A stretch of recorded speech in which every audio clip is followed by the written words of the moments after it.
If you like the story, you can support the author on Patreon, link is in the description. Chapter 41. If I really wanted to get someone like my hawk on my side, then it had to be a relationship that's been forged through a life and death battle.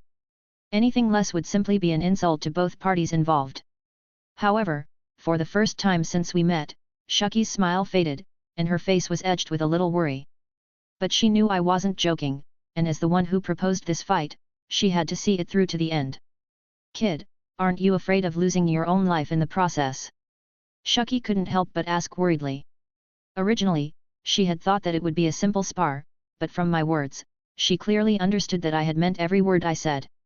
"So what, Shucky-san?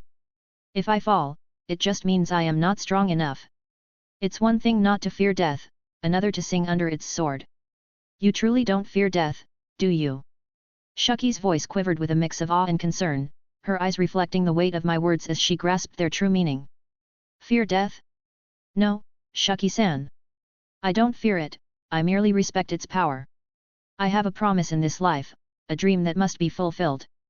Until that day comes, even death itself cannot claim me," I declared firmly, my presence commanding the space around us. Shucky's expression softened slightly, recognizing the weight behind my words.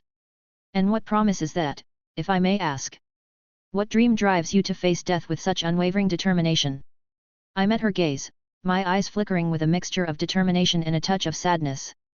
"I made a vow to protect my brother, my family, and my loved ones, and to make Daffy the king, and not just any king, the king who stands at the pinnacle of this whole world. Until that promise is fulfilled, I cannot rest." As I spoke, palpable pressure emanated from me, the manifestation of my house Hoku Haki. It filled the space around us, causing the very air to crackle with energy. The two pirates within the bar were knocked off balance, and arcs of lightning danced sporadically, a visual representation of the intense emotions swirling within me. Shucky, a veteran of the seas, felt the weight of my resolve pressing down on her. But instead of recoiling, she stood her ground, a glint of excitement mingling with nostalgia in her eyes. "You remind me of the fire that burns in every true pirate's heart," she remarked, a hint of admiration in her voice. "The thrill of the unknown, the rush of the fight, the dance on the edge of danger, it's what we live for, isn't it?" Shucky's words held a depth of understanding, a shared sentiment of those who had dared to carve their own paths in the tumultuous seas. "Ah, my apologies, Shucky-san. It seems like I lost control for a bit," I admitted, reining in my conqueror's haki as I realized the extent of the pressure I had exerted. The aftermath was evident. The once pristine bar now bore the marks of destruction, looking as though it had weathered the ravages of time. Cracks spidered across the walls, and the building seemed on the verge of collapse. Despite the chaos, Shucky remained unfazed, finding intrigue in the situation rather than concern. Shucky's eyes sparkled with newfound respect and interest. No longer did she view me as a mere child, instead, she saw a person of depth and resolve. Unbeknownst to me, Shucky had begun to seriously consider my offer. What had initially piqued her curiosity had transformed into genuine contemplation, fueled by the determination she witnessed within me. "You are quite the force to be reckoned with, Ross," Shucky remarked, her tone carrying a newfound gravity. "I've seen my fair share of individuals in my time, but rarely have I encountered someone with your level of determination and power. You truly are a remarkable individual. A former celestial dragon with the will to challenge the whole world, you kid, are truly an enigma."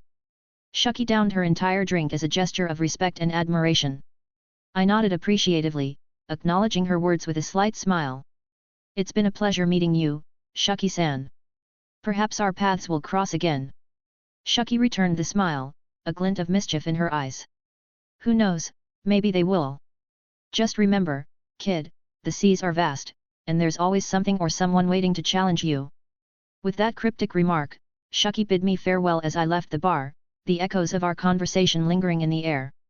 As I stepped out into the bustling streets of Grove 13, I couldn't shake off the feeling that this chance encounter would mark a turning point in my journey. In the heart of Spider Miles, nestled in North Blue, stood the formidable stronghold of the Donquixote family. Amidst the grandeur of the main house, Daffy, a young teen whose recent exploits had garnered attention, sat in contemplation. His bounty, now at 63 million belly, reflected the chaos he had sown, with Diamante's bounty soaring past the 100 million mark at 105 million belly. However, the weightiest matter on Daffy's mind transcended mere bounties and accolades. Around him, only Diamante, Pica, and Treble, freshly returned from a successful mission, bore witness to the gravity of his decision. After 8 grueling months, Treble's discovery of the long-lost lightning logia fruit, which had been lost for centuries, added a new layer to their options. Before him lay 2 distinct devil fruits, each promising unimaginable power. The lightning logia, a symbol of raw elemental might, and the flame fruit, a potent force in its own right, represented Daffy's dilemma. Yet, he hadn't divulged the find to Ross, his younger brother. Ross had already decided that if the lightning logia surfaced, it would be Daffy's to consume. The flame fruit was a contingency, a plan in case fate didn't deliver the lightning's power into their hands. In silence, the air thick with unspoken tension, Daffy grappled with his ambitions. His desire for dominion over the world clashed with his deep-rooted bond with Ross. He acknowledged Ross's exceptional talent, a prowess that surpassed his own, and recognized that denying his brother the lightning logia would be denying him the ultimate chance to soar. While Daffy harbored aspirations of becoming a supreme force, he understood that having a peerless ally like Ross was paramount. With the lightning fruit, Ross could become an unstoppable force, capable of challenging even the world government. Daffy's trust in his brother was unshakable, and his belief in their joint destiny was resolute. With a smile tinged with resolve, Daffy reached for the flame fruit, symbolizing not just power but a profound commitment to his brother and their shared journey towards greatness. And thus, a pivotal chapter in the Donquixote family's saga unfolded, echoing the complex interplay of ambition, kinship, and destiny. Just as Daffy was about to consume the flame fruit, a wax arm shot out of Treble and stopped Daffy from taking a bite. "Daffy, you should rather eat the lightning fruit, it was meant to be yours," Treble commented while the wax still struck to Daffy's arm firmly. However, Daffy's veins popped out in anger. Daffy infused his arm with haki, effortlessly breaking free from the wax. "Let this be the last time, Treble. Do not repeat this." Daffy's voice carried a warning, his eyes gleaming with determination. "I understand your concern, but let me ask you this," Daffy continued, directing his question at the 3 executives. "Between Ross and me, who do you think can unlock the true potential of the lightning logia? Who can harness its power to its fullest?" Although Daffy's executives held immense respect for Ross and acknowledged his superior talent, they also believed in the established hierarchy within the family. Despite recognizing Ross's abilities, they hesitated to admit openly that Daffy might be better suited for such a powerful devil fruit. Their silence spoke volumes, as they grappled with the delicate balance between acknowledging talent and upholding loyalty to their leader. "You may forget our true ambition, but Ross and I never will," Daffy asserted firmly, his gaze unwavering. "Perhaps my resolve in myself may falter in the future, but my trust in my little brother's resolve never will. Ross consuming the lightning fruit gives us better odds at achieving our goals. If I deny him this opportunity, he would rather forego consuming any devil fruit in the future. That's why he will not know about the lightning fruit for now. I forbid any of you from disclosing this to Ross. The lightning fruit will be kept as a gift for when he returns to the family. The fact that we have it must remain an absolute secret." Pica, trying to interject, started, "But, Daffy, don't you think?" Daffy raised a hand to silence him. "My decision is final. Besides, it's often easier to seek forgiveness than permission. I can handle my little brother." With determination, Daffy quickly devoured the flame fruit, albeit with a grimace. "Ugh, this is the nastiest thing I've ever tasted," he remarked, his expression contorted from the peculiar flavor. He couldn't help but chuckle, imagining Ross's reaction to the fruit's less than desirable taste, realizing that his little brother's insistence on the family consuming the entire fruit was perhaps part of a grand joke. A few seconds after consuming the flame fruit, Daffy felt profound changes coursing through his body. He raised his arm, watching as it transformed into flickering flames that danced around him. Immersed in his newfound power, Daffy started to increase the intensity of the flames, momentarily forgetting the confined space of the room. The flames grew stronger, and the temperature inside soared glaringly. Just as Treble wanted to intervene, a quick knock on the door caught everyone's attention. Daffy swiftly reined in the flames and put the lightning fruit within a small chest, setting it aside. Afterwards, Pica opened the door, and in walked Senor, who was dressed immaculately. "Young master, the 5 families of the West have sent an invitation for a meeting to discuss the recent skirmishes between our families. The location of the meeting is in North Blue itself, but the island falls under the control of the West Blue Mafia," Senor explained the situation after stepping into the room. "However, the people in the room understood what this meant. Daffy started laughing like a maniac when he understood what the mafia was playing at and turned to Senor, one of his most capable subordinates, who had already firmly secured a place within the inner circle of the family. What do you think, Senor? What do you think their intentions are? Daffy asked with a smirk on his face. It's a trap, young master. We already have information that the 5 families have gotten their hands on some sea stone bullets after paying a hefty price, Senor conveyed, turning to Diamante, the Logia user who had gone unchallenged after consuming the Logia Sud fruit. In the last battle with the 5 families, Diamante went completely unchallenged as he mowed down the opponents one after another. Hehe, Diamante, it seems like they are preparing to take you down during the meeting and catch us off guard, Daffy laughed while taunting Diamante. Although Diamante was sure he could survive a shot from a sea stone bullet, especially now that he could use haki, the issue was his inability to resist the sea stone. Daffy had yet to receive details about resistance training, which Ross had promised to share once he learned them from Zephyr. If the bullet lodges within his body, Diamante would lose his ability to use the Logia power. Daffy, we shouldn't have left them with just burning a single town. We should venture to the West Blue and start targeting them in their own backyard, Diamante declared, his face now darkened with the knowledge that they were planning to use sea stone to restrain him. Originally, the Donquixote family had no clash with the West Blue Mafia family. However, recently, a bounty of 100 million was placed on Ross's capture. Despite the Donquixote family's threats, the 5 families took on the bounty mission, sparking the conflict. Despite their long-standing background, the 5 Mafia families couldn't shake the Donquixote families standing within North Blue. However, when it came to the quality of forces, the Donquixote family was superior, although the West Blue families had numbers on their side. The conflict, which started with Ross's bounty in the underworld, had now grown into a full-blown confrontation. Chapter 42. When it came to matters regarding its family members, the Donquixote family was ruthless. Their recent act of burning an entire town controlled by the West Blue Mafia to the ground sent shivers down the spines of those involved in the underground. Senor, send them the reply stating that I will be there for the meeting. It seems like it's time we brought the entire North Blue under our control. Now that we have already attracted the attention of the Marines, there is no need to hold back anymore. Let's make North Blue our exclusive background. And remember, let the innocents go as much as possible. However, if someone gets caught in the crossfire, don't sweat it, Daffy declared. Although he had mellowed down a bit due to Ross's influence, cruelty was etched into his very bones. If someone were to test his bottom line, then one would know how cruel a person Daffy truly could be. As the sun dipped below the horizon, casting a soft orange glow over the quaint town of O'Hara, a 3-year-old girl named Robin sat huddled in a corner of the small, dilapidated house she reluctantly called home. Hunger gnawed at her tiny stomach like a relentless beast, making her whimper softly in despair.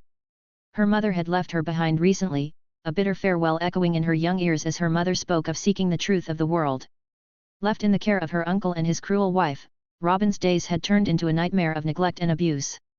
The little girl's eyes, once bright and full of curiosity, were now dull with hunger and pain. She had learned quickly to shrink into the background, to make herself as inconspicuous as possible to avoid drawing her aunt's wrath. But hunger was a relentless enemy, and today it has grown unbearable. With trembling hands and aching limbs, Robin mustered the courage to step into the dimly lit kitchen. The meager scraps of food her aunt occasionally left behind were not enough to quell the emptiness in her stomach. Her eyes fell upon a small carton of milk perched precariously on a high shelf. It was a luxury she rarely had, but tonight she couldn't bear the hunger any longer. Using a wobbly stool, little Robin reached for the carton, her heart pounding in her chest. The stool, worn and unstable, betrayed her efforts, sending her crashing to the floor along with the milk. The liquid spilled out, creating a stark contrast against the faded tiles of the kitchen floor. The commotion caught her aunt's attention, a woman whose face bore the marks of bitterness and cruelty. With a scowl etched on her features, she stormed into the kitchen, her eyes narrowing at the spilled milk and the fallen child. "What have you done, you little wretch?" Her aunt's voice was a venomous hiss as she grabbed Robin by the arm, hauling her up with a rough tug. I am sorry, Auntie, I just wanted." Robin's voice quivered with fear and hunger, but her aunt's rage knew no bounds. "You worthless brat! Always causing trouble." Her aunt's hand collided with Robin's fragile frame, the force of the blow sending her reeling. The room spun as pain blossomed across her small body. "I didn't mean to." Robin's words were cut short by another slap, this time harder than before. Tears welled up in her eyes, mingling with the spilled milk on the floor. The beating continued mercilessly, with each strike accompanied by harsh words and accusations.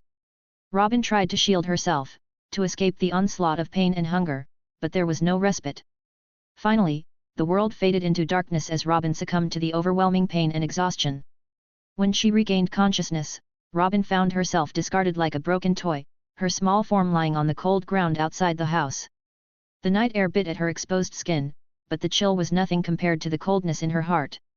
As she lay there, tears mingling with the dirt on her cheeks, Robin wondered if this was all life had to offer her. A life of hunger, pain, and loneliness. But somewhere deep within her tiny chest, a flicker of resilience remained. A spark of hope that one day, somehow, things would be different. Her tear-stained cheeks glistened under the moonlight as soft sobs escaped her lips, unheard by the world around her. It was then that a figure emerged from the shadows, a young woman with an air of kindness and wisdom about her. She carried a stack of books in her arms, her steps purposeful yet gentle as she approached Robin. Her name was Lily, a librarian who often stayed late at the O'Hara Library, immersed in the world of books and knowledge. Lily's keen eyes caught sight of Robin's trembling form, and without hesitation, she knelt down beside the child. "Hey there, little one." Lily's voice was soothing, a gentle melody amidst the silence of the night. "Are you okay? Do you need help?" Robin's watery eyes met Lily's compassionate gaze, and though she was hesitant at first, the warmth in Lily's demeanor encouraged her to speak. I am hungry," Robin admitted softly, her voice barely above a whisper. Without a moment's delay, Lily reached into her bag and pulled out a small package wrapped in cloth. "Here, dear. I brought some food for myself, but I think you need it more than I do right now." She offered the meal to Robin with a kind smile. The aroma of warm food wafted through the air, and Robin's stomach rumbled eagerly. With a grateful nod, she accepted the offering and unwrapped the package. It was a simple meal, but to Robin, it felt like a feast fit for a queen. Tears of gratitude welled up in her eyes as she took the first bite, savoring the nourishment that filled her empty belly. As Robin ate hungrily, Lily sat beside her, offering quiet companionship and understanding. Once the meal was finished and Robin's hunger had been appeased, Lily spoke again. "Would you like to come with me to the library? It's a warm place, and I have lots of books you might enjoy." Robin looked up at Lily with a mixture of curiosity and longing. The idea of a library filled with stories and adventures appealed to her young heart. With a shy nod, she agreed, clutching Lily's hand as they began to walk towards the library together. As they reached the library, Robin's eyes widened in awe at the sight of rows upon rows of books lining the shelves. Lily led her to a cozy corner with cushions and blankets, creating a makeshift nest for the young girl. "Here we are, Robin. Make yourself comfortable," Lily encouraged, gesturing to the inviting space. "Feel free to explore any book you like. I'll be right here if you need anything." Robin's heart felt lighter than it had in a long time. Surrounded by the warmth of the library and the kindness of Lily, she delved into the magical world of books, each page offering a new adventure and a temporary escape from her harsh reality. As the appointed time for my duel with my hawk drew near, I dedicated every moment to honing my skills and reaching my peak state. My hawk, hailed as one of the greatest emerging swordsmen of our generation, was not just a formidable opponent but a crucial step toward realizing my ambition. If I couldn't surpass my hawk, how could I ever hope to confront the likes of the five elders and the mysterious ruler behind the empty throne, Imu? Throughout my preparation, Bogard, ever vigilant, watched my every move like a hawk. His keen eyes didn't miss a beat, and it became clear that I would have to bring him along. However, I made it clear to the Rear Admiral that he must promise not to cause any trouble once we entered the lawless zone. With his strength, he could easily dominate in such areas, and any commotion would only complicate matters. My thoughts also drifted to the Roger pirates and their enigmatic movements. There had been no recent news of their whereabouts, leading me to speculate that they might be planning to utilize the Com Belt to navigate to the New World. Their actions within Paradise could serve as a diversion, drawing attention away from their true intentions. In the world's current state, there were few who knew the seas as intimately as the Roger pirates. Their historic achievement of reaching Lodestar Island, accomplished in the same year or rather, the original Donquixote Rosinante, was born, spoke volumes about their unparalleled expertise in maritime navigation. As dawn approached, I made my way toward Grove 20, followed closely by Bogard. The designated area, as described by Shucky, was indeed isolated, with a serene shoreline bordering one side of the grove. It was a picturesque yet ominous setting for the impending clash. Upon arrival, I found my hawk and Shucky already waiting. Young my hawk stood out with his attire a red shirt adorned with floral patterns paired with black pants. He carried Yoru on his back, a symbol of his unparalleled swordsmanship. The small crucifix around his neck added a touch of enigma to his appearance, contrasting with his focused gaze that has never wavered from me since our arrival. Shucky sat leisurely, smoking, as she observed our approach. Her demeanor shifted briefly when Bogard followed me into the clearing, causing a momentary stiffening of her posture before regaining her composure. It was a subtle reaction, perhaps recalling past encounters and the formidable reputation of Bogard as Garp's right-hand man. The atmosphere was charged with anticipation, a silent acknowledgement of the gravity of the duel about to unfold. Each step brought us closer to the clash of blades, a test of skill and determination that resonated within the secluded grove. I took a deep breath, steadying myself for the battle ahead. "My hawk," I called out, my voice echoing through the secluded grove. "Let's settle this."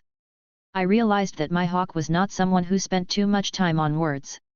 My hawk's gaze met mine, his eyes assessing, calculating. "Thank you for accepting my challenge," he replied calmly, unfazed by my challenge. Without further ado, my hawk unsheathed Yoru with a swift motion, the blade gleaming under the morning sun.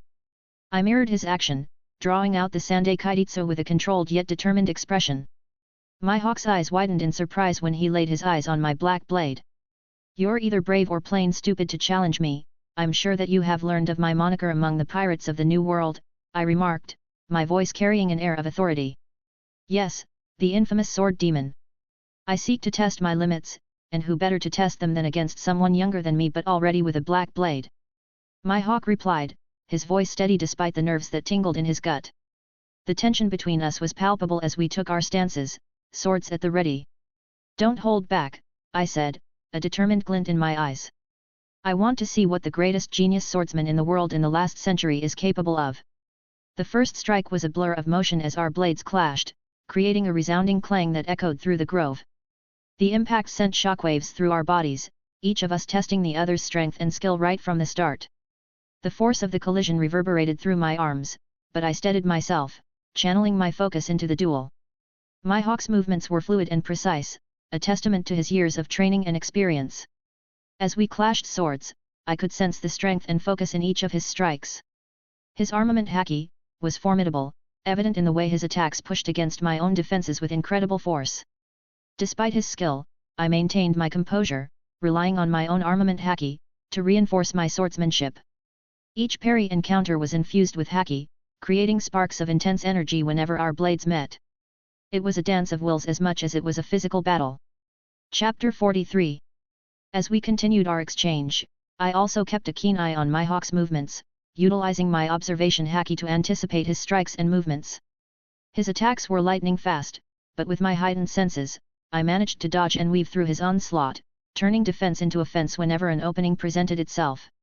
"You are good," my hawk remarked after one particularly close encounter. "I was right to seek you out." I grinned, the adrenaline fueling my movements.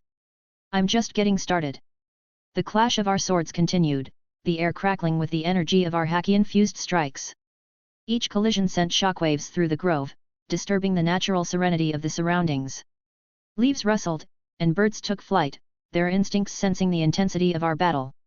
With a swift rotation, my hawk aimed a horizontal slash infused with armament haki that I narrowly dodged. The sheer force of his attack sent a shockwave rippling through the air, but my own haki-enhanced defense held firm, allowing me to counter with a flurry of strikes of my own.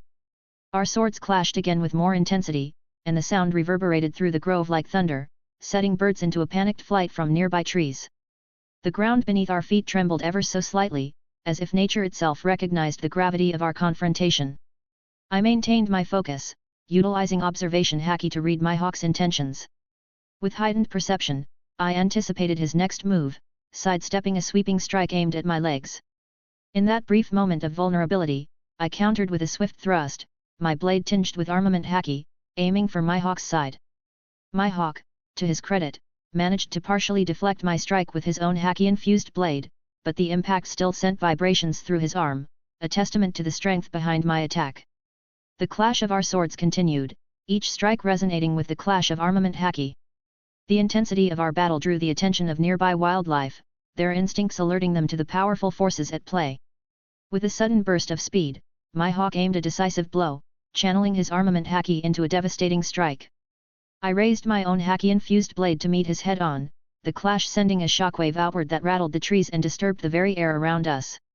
The force of our collision created a brief moment of stillness, the air charged with the remnants of our haki clash. It was a standoff, each of us was locked in a battle of wills and strength. But then, in that split second, I saw an opening, an opportunity born from the interplay of observation haki and my instinctive understanding of my hawk's style. With a calculated maneuver, I feigned a retreat, luring my hawk into overcommitting to his next strike. As my hawk moved to capitalize on my supposed weakness, I countered with a lightning-fast strike aimed not at him directly but at a nearby tree. The impact was thunderous, with the tree splitting cleanly in half and crashing to the ground with a resounding thud. My hawk, momentarily taken aback by the unexpected tactic, left himself open for a fraction of a second. It was all I needed. With a massive burst of energy channeled through my armament haki, I executed a series of precise strikes that culminated in a single, focused blow. The clash of our swords echoed like resounding thunder, a symphony of steel infused with haki. My hawk, who did not have a firm footing due to the earlier misstep and was not able to muster enough haki to counter my attack, was sent flying through the air. His body crashed into the tree behind him, the impact resonating through the grove. The dust settled, and I stood unfazed, my sword held at the ready. My hawk emerged from the debris, his expression a mix of surprise and respect. "Impressive," he acknowledged, a rare compliment from the genius swordsman. I nodded, a sense of accomplishment and relief washing over me. "Thank you, my hawk. You've pushed me to new heights." It had been years since I arrived in this world, and from the moment of my arrival, I had innately awakened my observation haki. Throughout these years, I diligently trained my haki, never slacking off. While there was a quantitative increase in my abilities, the qualitative change was minimal since I had already awakened most of the features of observation haki, including thought sensing and intent sensing. However, there was one aspect that had eluded me all this time: future sight. But now, as I stood facing my hawk, I could feel a shift within me. It was as if I had broken through a barrier that had kept me from fully mastering future sight. I could instinctively sense that something had changed within me, that my connection to the surrounding world had heightened to unprecedented levels. I could feel everything that was going to happen, glimpsing into the future with newfound clarity. Though it was not yet stable, I knew that I had made a significant breakthrough. As I felt this surge of power within me, I couldn't help but feel grateful to my hawk. It was his formidable presence and skill that had pushed me to this point. With a smile, I tightened my grip on my sword. I was ready to put my newfound ability to the test. I was ready to extract everything that my hawk was worth. Outside the battle, there were only 2 spectators, both of whom stood shell-shocked after witnessing the near-suicidal maneuver that Ross had executed. Contrary to their expectations, it was my hawk who was sent flying by Ross's bold attack. Now standing in front of me, my hawk bore a deep gash on his chest from the last attack. Despite his injury, he stood tall with Yoru in his hand, his eyes ablaze with renewed vigor. For the first time, a change was visible in his stoic expression. I could detect a hint of delight on his face, as if he had rediscovered a long-lost feeling. The clash between my hawk and me intensified with each passing moment, our swords moving in a deadly dance fueled by raw determination and the mastery of our respective haki. As we traded blows, the air crackled with the energy of our clash, and the ground beneath us trembled with each strike. Utilizing my newly upgraded observation haki, I held an overwhelming advantage over my hawk. Every move he made, every shift in his stance, was laid bare before me. It was as if I could see the future unfolding before my eyes, allowing me to anticipate his every move with uncanny precision. But my hawk was not one to be underestimated. Despite the odds stacked against him, he fought with a ferocity that bordered on reckless abandon.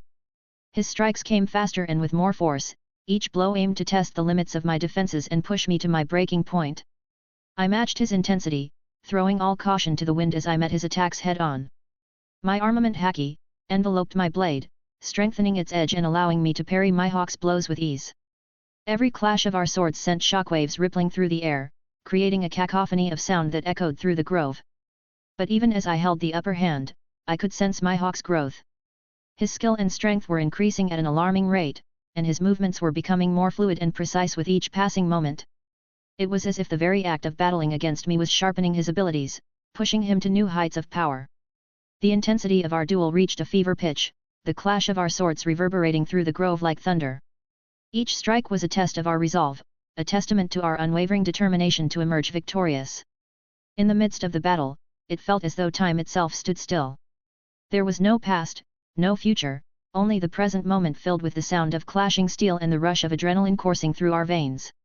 It was a primal dance of death, a struggle for supremacy between two warriors willing to lay their lives on the line for victory. And as the battle raged on, it became clear that neither of us would back down. We were two forces of nature colliding in a clash of titans, each striving to prove ourselves the superior swordsman. In the heat of battle, we forged ourselves anew under the blade of death, our spirits burning bright with the fire of determination and the drive to emerge victorious, no matter the cost. As the clash of death continued in Grove 20, Vice Admiral Tsuru was engaged in a meeting with Fleet Admiral Kong at Marineford. "Kong-san, I need your permission to form a special team to subdue the Donquixote family and bring them to justice," Tsuru explained earnestly. "I fear that if we allow them to continue growing at their current rate, they will become a significant threat within a decade. They already have a Logia user among them, and my sources confirm that they are proficient in haki. They are a formidable group, Kong-san, and despite ostensibly following rules, they eliminate anyone who opposes them with ruthless efficiency."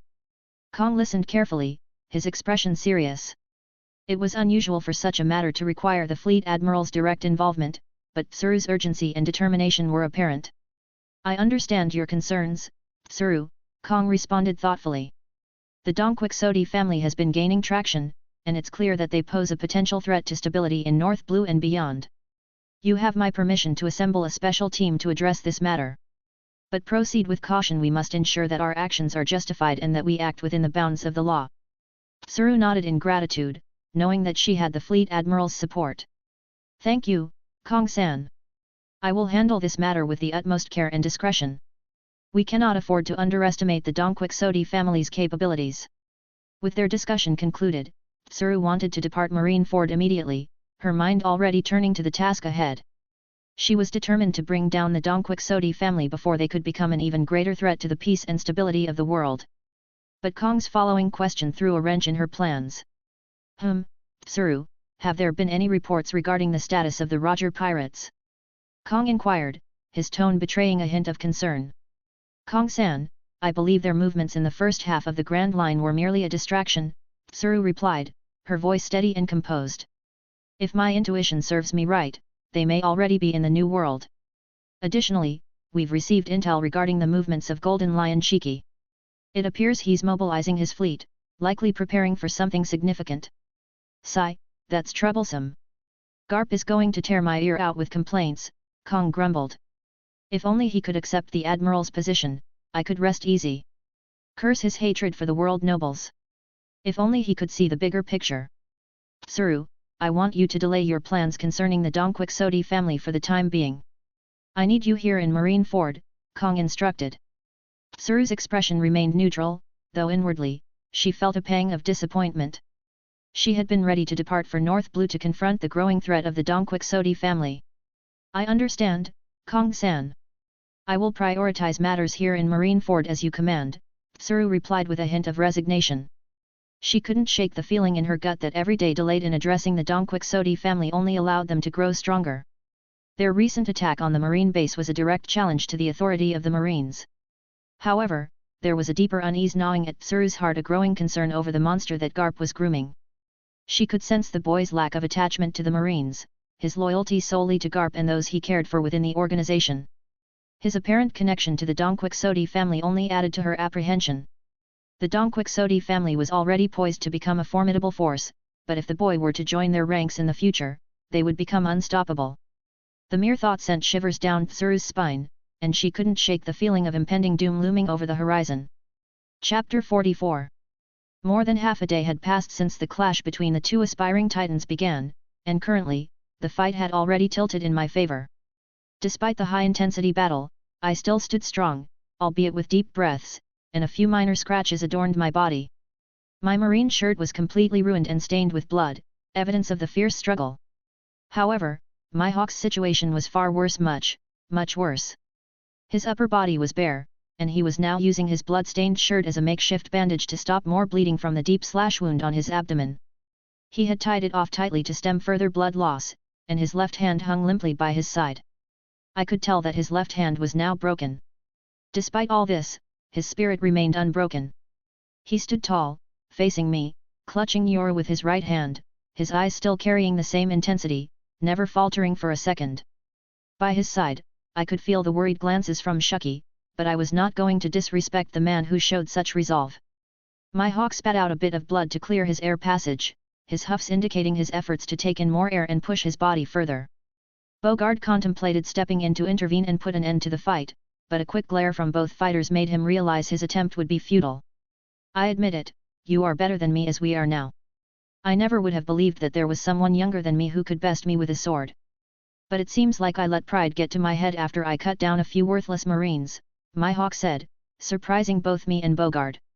Throughout the battle, he had barely uttered more than a few words at a time. Well, honestly, even I dare not call myself strong. There are monsters in the New World who could crush me like a bug in under a minute, I replied, unable to contain a chuckle. Haha, you dare to compare yourself against those monsters who stand at the apex? You sure are ambitious. Have you forgotten you have yet to hit puberty? My hawk's attempt at humor was cut short by a shot of pain from his slash wound, causing him to grimace and grit his teeth. Tell me, my hawk, out in the wide sea, does my age really matter? Remember this well, my friend, man or child, strong or weak. None of those matter once you are out at sea. Never, for a second, believe that you are unbeatable.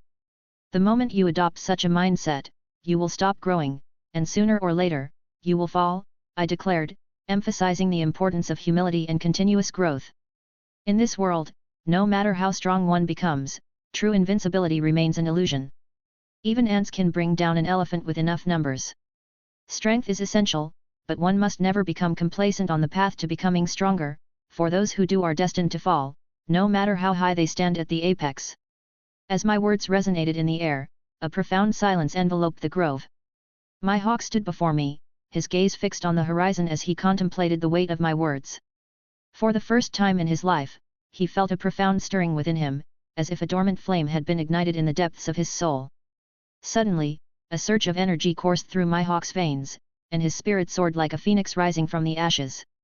It was as if my words had struck a chord deep within him, awakening a newfound determination and resolve. In that moment, he transcended his limitations and tapped into a power he had never known before. A burst of House Hoku Haki erupted from my hawk, shattering the tranquility of the grove. Lightning crackled in the sky, and the ground trembled beneath our feet as the pressure of his aura tore through the air.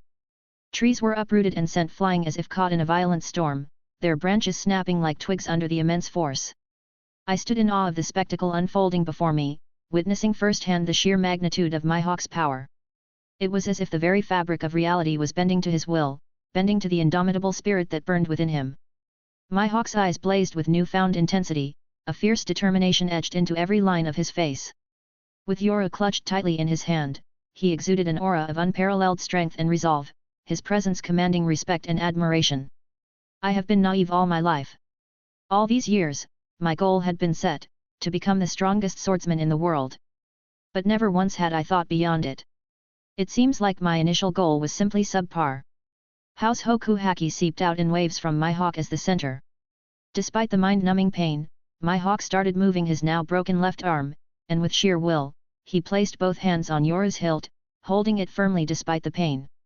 He was using his haki to compensate for the broken bone in his arm. I could observe all this clearly. Originally, I had worried that the commotion we were causing here would attract other parties because all of Sabayati would have known about our clash due to the commotion. But it seemed like a certain someone was keeping the other interested parties at bay, and I had already detected that person's presence following us since we left early this morning. Garp sure comes in handy while holding back the tide. I do not have proper control over this. I hope you are ready, my hawk declared, now powered up with his newfound House Hoku. Do you think you are the only one who can use it, my hawk? Like I always say, the sea is truly vast. Never underestimate it. My House Hoku oozed out with much more ferocity than my hawk's nascent conqueror's haki. It was like a toddler trying to fight against an adult. The two haki bursts clashed, with my Hacky immediately gaining an advantage. But my hawk did not step back, he just smiled with satisfaction. Haha, no wonder. You were holding back all this time. Come, my friend, let's see whose will lasts until the end. My hawk blinked forward, mustering all his strength. Even Yoru was showing signs of initial blackening as my hawk tapped into more of his house Hoku with all the strength he could muster. As Sandai Kaititsu cried out with sheer delight, eager to taste my hawk's boiling blood, I too felt a surge of determination coursing through my veins. This was it, the final clash that would determine the outcome of our battle. With Sandai Kaititsu in hand, I focused all my energy, infusing it with the strongest armament Haki I could muster. My house Hoku was primed to the max, ready to unleash its full force. I chose not to rely on my future sight, wanting to live in the moment and face my hawk head-on at his absolute best. As our swords clashed, the entire world seemed to hold its breath. The space around us warped, and the ground beneath our feet cracked and opened, unable to withstand the sheer power of our collision. The skies themselves seemed to split under the pressure, as red lightning clashed against golden black lightning, illuminating the battlefield with an otherworldly glow. Pulse after pulse of shockwaves radiated from the center of our clash, shaking the very foundations of the grove. Each impact sent tremors rippling through the air, causing nearby trees to sway violently and small boulders to scatter in all directions. For what felt like an eternity, we fought with everything we had, neither of us willing to give an inch. And then, in a moment of pure determination and focus, I broke through my hawk's defense with a decisive strike. Splash! Blood sprayed into the air as Sandai Kaititsu tore through my hawk's flesh, leaving a deep gash from his left shoulder to his right hip, exposing bone and sinew. If I hadn't pulled back in the last second, I might have cleaved my hawk in two. As our bodies crossed each other due to the momentum of our clash, I sensed Yoru slipping from my hawk's hand. But in the next moment, as if he had come back to life, my hawk clenched the sword tightly, refusing to let go even in the face of defeat. It was a testament to his unyielding spirit and unwavering resolve.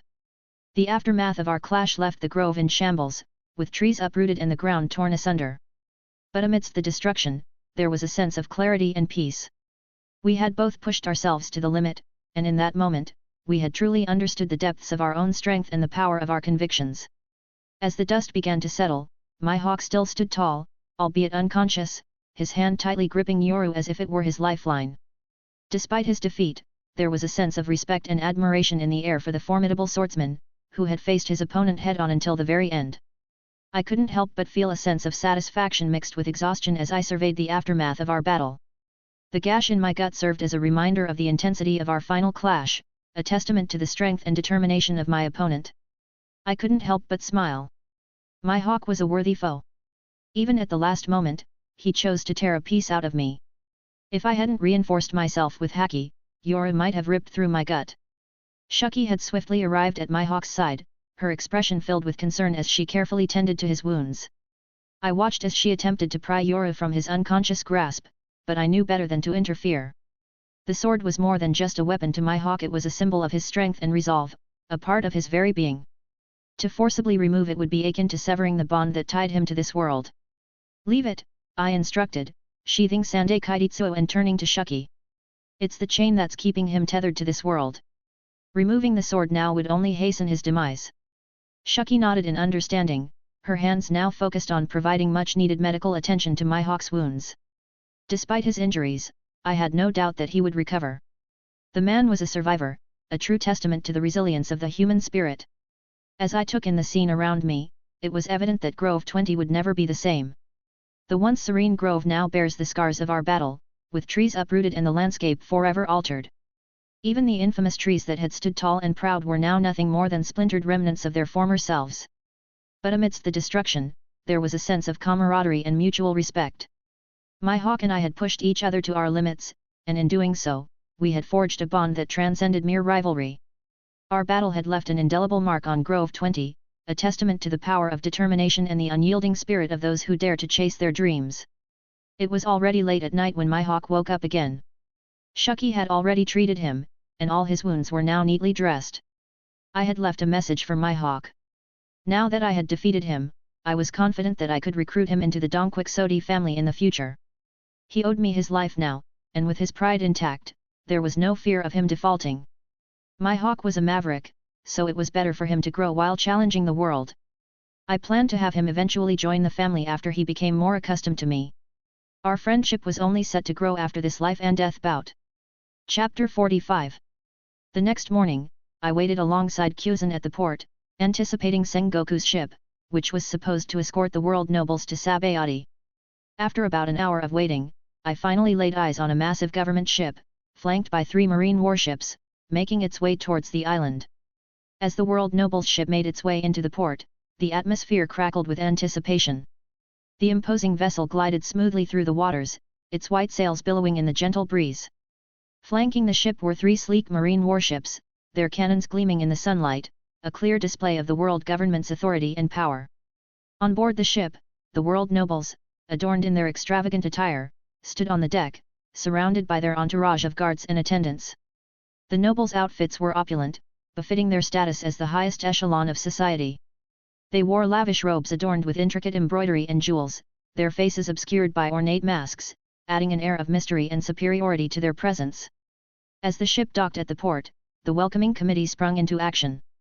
Marines lined the pier, standing at attention, their uniforms crisp and impeccable. Sengoku, the future fleet admiral, stood at the forefront of the greeting party, his stern expression softened by a sense of duty and respect.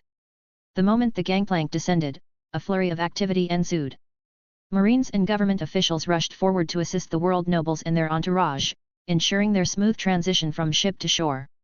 Despite their disdainful demeanor, the nobles were treated with the utmost deference, a stark reminder of their privileged position in society.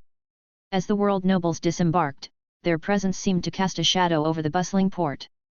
Their guards, mostly composed of stoic world government agents, maintained a vigilant watch, their eyes darting warily to and fro, ever vigilant for any potential threats to their charge's safety.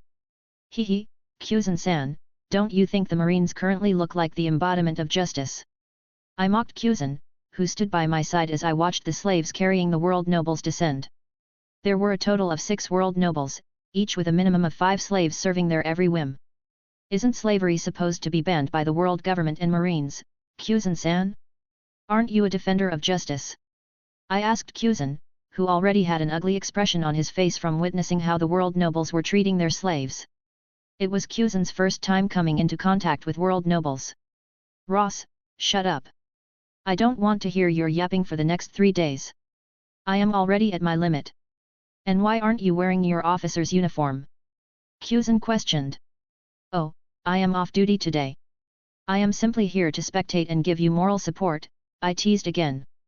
I had convinced Garp to let me off the hook after the clash with my hawk yesterday, and Garp must have thought I would cause some sort of issue, so he immediately agreed to my request. The world nobles moved with an air of entitlement, their noses held high as if the very ground they walked upon was unworthy of their touch. Their disdain for those around them was palpable, and the fear they instilled in the locals was evident in the way people averted their gaze and hurriedly went about their business, hoping to avoid attracting their attention. Look at them, I muttered to Kyuzan, my voice barely above a whisper. Acting as if they own the world. My hatred for them was etched into my soul, especially after what they put me through at Mary Goase. Kyuzan nodded grimly, his eyes fixed on the scene unfolding before us. It's sickening, he replied, his voice heavy with disgust. To think that such arrogance and cruelty are tolerated. As the world nobles made their way through the port, their slaves followed closely behind, their heads bowed and their bodies trembling with fear. The nobles paid them no mind, treating them as nothing more than disposable possessions to be used at their whim. I harbored a burning desire to create some trouble for the world nobles, perhaps even discreetly eliminate one of the celestial dragons. However, with figures like Sengoku and a few high-end CP agents surrounding the world nobles, I wasn't sure if I could take them out discreetly. The world nobles disdained walking on the same ground as others walked on, so they were being carried on the backs of their slaves, who acted as their mounts. Kyuzan and I stood at a distance, overlooking a part of the security detail. The first casualty of the day occurred just a few minutes after the world nobles disembarked. It happened when a child, likely separated by the commotion of the approaching world nobles, failed to kneel because the child was not aware of such customs. Before anyone could intervene, one of the world nobles simply pulled out his pistol and shot the child in cold blood. The child's lifeless body fell to the ground, unnoticed by the kneeling civilians who remained silent. 2 soldiers callously carried the child's body and dumped it in an alleyway. As I watched this horrific scene unfold, I couldn't help but feel a chill in the air. It took me a moment to realize that the temperature had dropped significantly. Kuzan's unconscious use of his ice fruit powers was affecting his surroundings. Kuzan-san, calm down, I said, trying to soothe him. You haven't seen anything yet. This is just the beginning. The worst is yet to come, and this is who you Marines truly serve. I continued to follow the World Noble's security detail, dragging Kuzan along with me. As we followed the World Nobles and their entourage through the bustling streets of Sabayati, it became increasingly clear just how cruel and disdainful they were towards others. At one point, a World Noble's mount stumbled, causing the noble to almost fall to the ground. Without a moment's hesitation, the noble lashed out at the slave who had been carrying them, striking them across the face with a vicious backhand. You worthless scum! The noble spat, their voice dripping with contempt.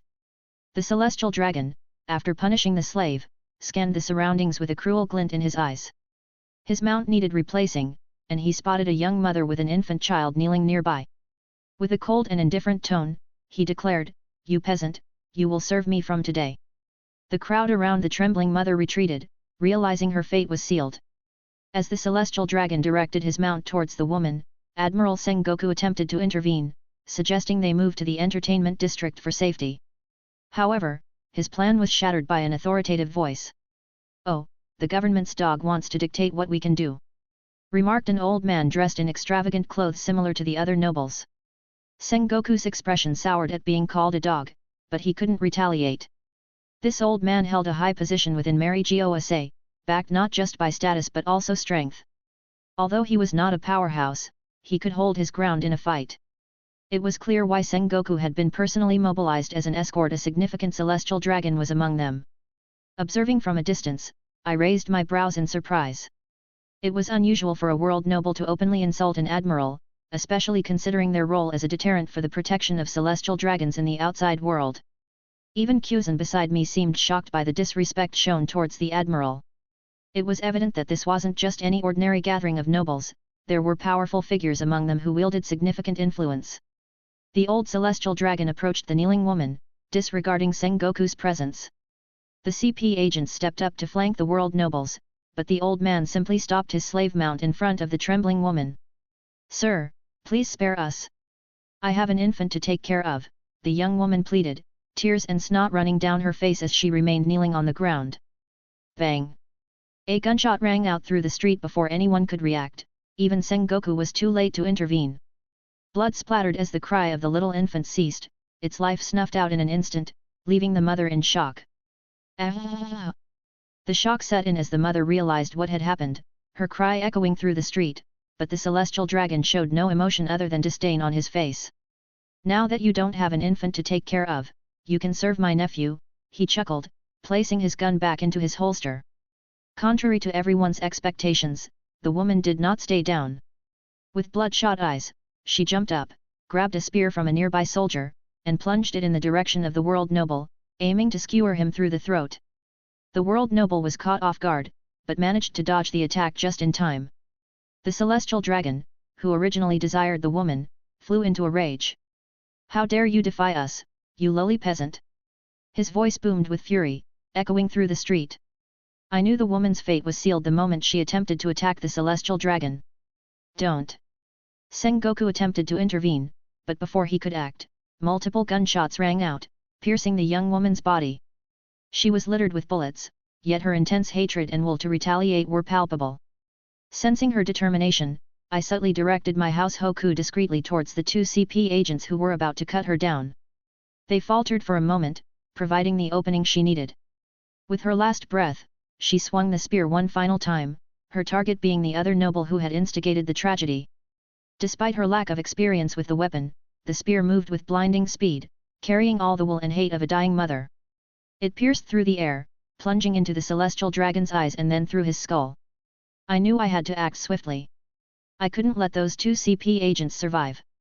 Rushing forward amidst the chaos that engulfed Sabayati, I moved to eliminate the threats before my foul play was revealed. I readied my blade, ready to strike with lethal precision. With one smooth motion, I drew Sandai Kaititsuo and sliced through the two CP agents who had yet to fully recover. Even Sengoku seemed perplexed by my sudden attack on the agents. Pathetic! I sneered, masking my true intentions. You couldn't save your masters despite being so close to the killer. Such incompetent bastards. My words were meant to divert attention away from my true motive.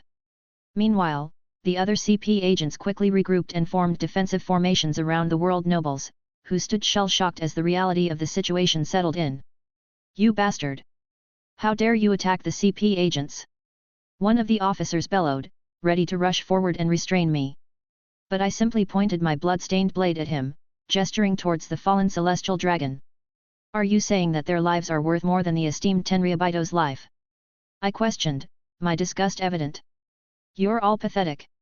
Your only duty was to serve and protect the celestial dragons, so what use are you alive if you cannot fulfill your sole purpose? Sengoku sensed that something was amiss, but the chaos of the situation made it difficult to discern the truth. The deaths of 2 CP agents, while concerning, paled in comparison to the death of a celestial dragon right under his nose. This incident was bound to have severe repercussions for the entire Marine organization. Amidst the chaos and confusion that ensued after the death of the celestial dragon, the severity of the situation quickly became apparent. The news of the incident was swiftly relayed back to Marineford, where it sent shockwaves through the highest echelons of the Marine hierarchy. The death of a celestial dragon was not just a mere tragedy, it was an affront to the very foundation of the world government's authority. Chapter 46. Dear readers, I am thrilled to invite you to join me on an exciting journey into the realms of storytelling and imagination. As an author, I pour my heart and soul into creating captivating tales that I hope will transport you to new worlds and ignite your imagination. If you've enjoyed my work and would like to support me in continuing to create engaging content, I invite you to join my Patreon community. By becoming a patron, you'll gain access to advanced chapters of my stories, allowing you to dive deeper into the adventures and mysteries that unfold with each page. Your support means the world to me and enables me to dedicate more time and resources to crafting the best possible stories for you to enjoy. As a patron, you'll also have the opportunity to connect with me directly, sharing your thoughts, feedback, and ideas as we embark on this creative journey together. So, if you're ready to unlock the secrets of new worlds and dive into adventures beyond your wildest dreams, I invite you to join me on Patreon. Together, we can explore the boundless possibilities of storytelling and create memories that will last a lifetime. Thank you for your support, and happy reading. Warm regards. Silent_Steely.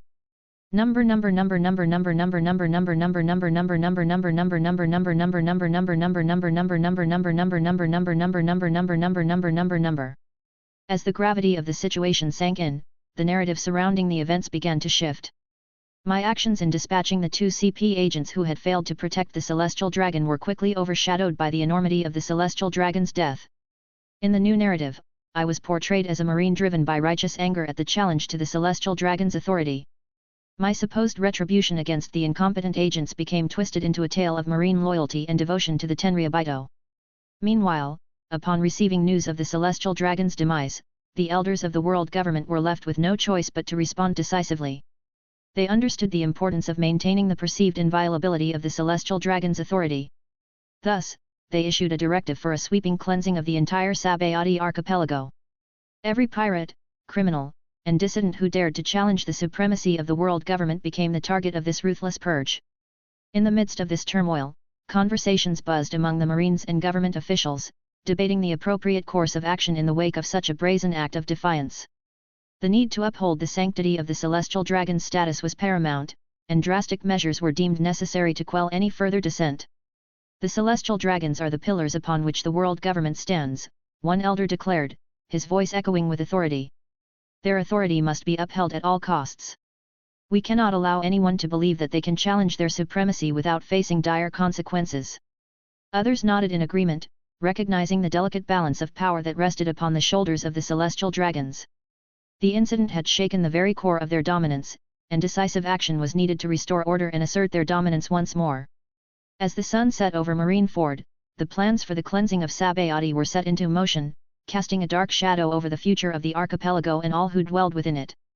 In Grove 66, the Marine base pulsed with frenetic energy as Sengoku himself took charge of the impending purge. His presence alone commanded respect and instilled fear in both allies and enemies alike. Yet, amidst the bustling activity, there was one notable absence. Garp, the legendary Marine hero, had flatly refused to participate in the bloodshed.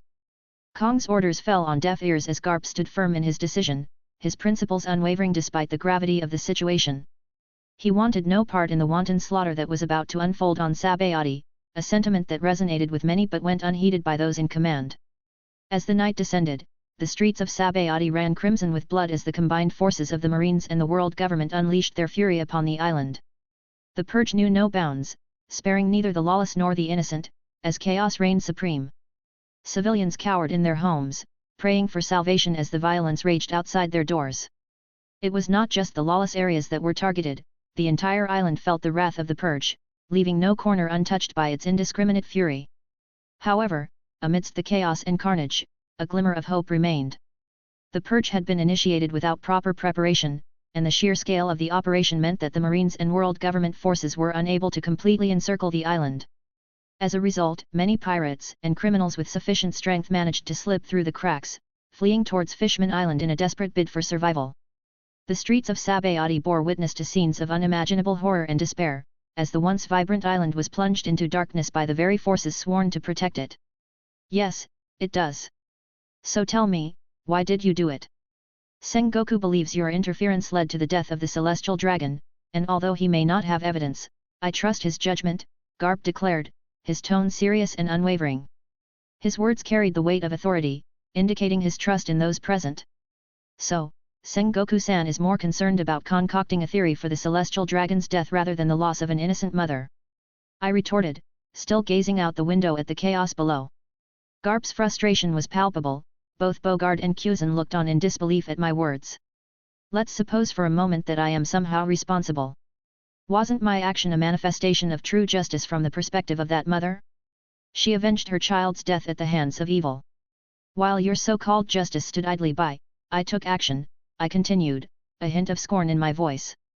Garp's temples pulsed with anger as he struggled to maintain his composure, refraining from lashing out physically. Ross, don't you understand what your actions have caused? The entire Sabayati is suffering because of your actions. Do you even know how many innocents will suffer because you couldn't control your impulse? Garp stood up, his anger flaring. If not for his moral dilemma, I'm sure he would have punched me by now. Ha, innocents? It was those same innocents who stood by and watched, Garp-san. And don't forget, since day one, I've told you this, I am no Marine. I simply follow what my heart says. I may not be a good person in the eyes of the majority, but my conscience is clean. Unlike you, who has the strength but still parades himself as the hero of the Marines when in reality, the Marines are all but the world government's lapdogs, I retorted, my anger matching Garp's. I knew deep down that I may not be a good man, nor would I ever be seen as one in the eyes of the majority. But I had my principles, a bottom line I would never cross. That's why I put so much effort into changing Daffy when I was young, even going so far as to stake my own life to achieve that. Was my brother, Daffy, evil? In the eyes of the majority, yes. But he cared for his family, and with my influence in this life, he had a bottom line. The same principles applied to the Donquixote family. Suddenly, as I spat out my outburst, my observation Haki detected an incoming strike, but I did not dodge it. Smack! A crisp slap resounded through the room. It was Bogard who moved to slap me right across the face. You never speak to him like that ever again, is that understood? Bogard bellowed as I held my stinging cheek. Bogard didn't hold back, he had infused armament Haki in that slap. But I didn't get angry at the man, instead, I held my gaze at Garp defiantly. Seeing no response from me, Bogard bellowed again, am I understood, Marine? He unleashed his dominance, something that Bogard never tolerated, disrespecting Garp. My last words had crossed that bottom line. With a sigh, I decided to back down and give the man a nod. With that, the room descended into silence again, and the matter of Kuzan's anger was now completely forgotten as Garp sank back into his chair. Bogard, make preparations, we are leaving for the New World, Garp declared to catch his right-hand man's attention. Garp-san, Fleet Admiral Kong has already relayed his orders. He wants everyone to return to Marineford after the issue with Sabayati is settled, there are no exceptions. It's wise to first get back to HQ. It seems like there has been some major movement from the Golden Lion Pirates Armada, Bogard explained, quickly returning to his usual expression. Ross, are you all right?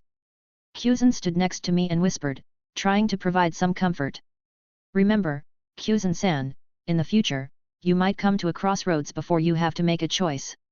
I hope you choose the thing that you truly believe in your heart, I commented while rubbing my stinging cheek and turning back to admire the moon once again. 2 days after the cleansing of Sabayati, the Marines returned to HQ. There was a heavy backlash from the elders regarding the failure of the Marines to carry out their prime directive, the safety of the celestial dragons. Kong had to bear all the heat regarding the matter. The elders came down hard on him and pressured him immensely regarding the vacant admiral position. After the recent fiasco of losing a world noble, the World Economy newspaper attempted to publish this matter to the world. However, the world government firmly put their foot down, going so far as to threaten Morgans with erasing the entire newspaper from existence. While Morgans sometimes challenged authority and published news that the world government snubbed, this was not a matter they were willing to compromise on. According to the elders, the idea of even challenging the world nobles was taboo, and anyone who even remotely entertained such a thought needed to be put down immediately. I found myself at the elite Marine Academy's training ground, engaged in a sparring session with Virgo while under the watchful eyes of Zephyr. Zephyr, as promised earlier, had begun teaching me about resistance training. He mentioned that it wouldn't be effective for me since I had yet to consume a devil fruit. However, it was a different story for Virgo. He appeared pale and drained, all due to the sea stone cuffs he wore around his arms and legs. Sea stone, believed to embody the essence of the sea, could easily restrain devil fruit users with just a touch. In the canon, many formidable combatants fell victim to these restraints due to their lack of resistance to sea stone. According to Zephyr, mastering this resistance training could allow a devil fruit user to exert close to 80% of their peak combat power. There was even a belief that surpassing this limit could grant the ability to swim freely in the sea without being hindered. However, this remained a myth, as no one in recorded history had achieved such a feat. Shigan! I exclaimed, unleashing a barrage of thrust attacks aimed directly at Virgo's chest. With Virgo still hampered by the restraining effects of the sea stone, I opted to gradually increase the intensity of our spar, starting with the techniques of the Marine 6 styles. The plan was to escalate to full-blown Haki-infused attacks later on. Tech-High, Virgo responded swiftly, attempting to bolster his defenses with the Tech-High technique. Despite his efforts, I could sense that his observation Haki was not as finely honed as mine, rendering his attempts to anticipate my movements futile. Instead, he focused on bolstering his physical defenses. As my thrust attacks landed, Virgo grimaced in pain, the impact of each strike making him feel as though he was being skewered by a spear. The strain of the sea stone only heightened his discomfort, amplifying the sensation of each blow. Despite the pain, Virgo remained resolute, determined to weather the storm and continue the fight. With each strike, he gritted his teeth, his determination shining through despite the odds stacked against him. The training ground crackled with energy as Virgo and I faced off, the tension palpable in the air. I could see the determination in Virgo's eyes, despite the fatigue evident on his face due to the sea stone cuffs restraining his devil fruit abilities. Zephyr stood nearby, observing with a keen eye. As the spar continued, I wasted no time, launching into a flurry of strikes with the Marine 6 styles. Virgo, though weakened, defended himself with skill, his movements fluid yet strained under the weight of the sea stone. Blow after blow rained down on him, and with each impact, I could feel his resistance growing weaker. "Is that all you've got, Virgo?" I taunted between strikes, my voice laced with amusement. Virgo gritted his teeth, his determination unwavering. "Just wait, young Master Ross. Someday, when you've consumed a devil fruit, I'll make you regret this," he thought to himself through clenched teeth, his thoughts strained but defiant. Virgo's eyes burned with a fierce determination as he endured the onslaught, his resolve unbroken despite the overwhelming odds. With each strike, his will to fight back only seemed to grow stronger, a testament to his unwavering loyalty to his beliefs. Chapter 47. I chuckled in response, dodging a counterattack from Virgo. "I'll hold you to that, but for now, let's focus on the task at hand," I retorted, launching another series of attacks. "Soru," I whispered, flickering past Virgo in a blur of motion. Before he could react, I materialized right behind him. Instinctively, Virgo spun around, crossing his arms in front of him and summoning every ounce of armament Haki he could muster to defend against my blow. "Rokugan!" I bellowed, unleashing a devastating shock wave attack aimed directly at his ribs. Despite his best efforts, Virgo was unable to withstand the force of my assault. The impact sent him hurtling through the air, launching him nearly 20 meters away. Despite the ferocity of the blow, Virgo managed to pick himself up, his mythical Zoan powers aiding his recovery despite the sea stone's constraints.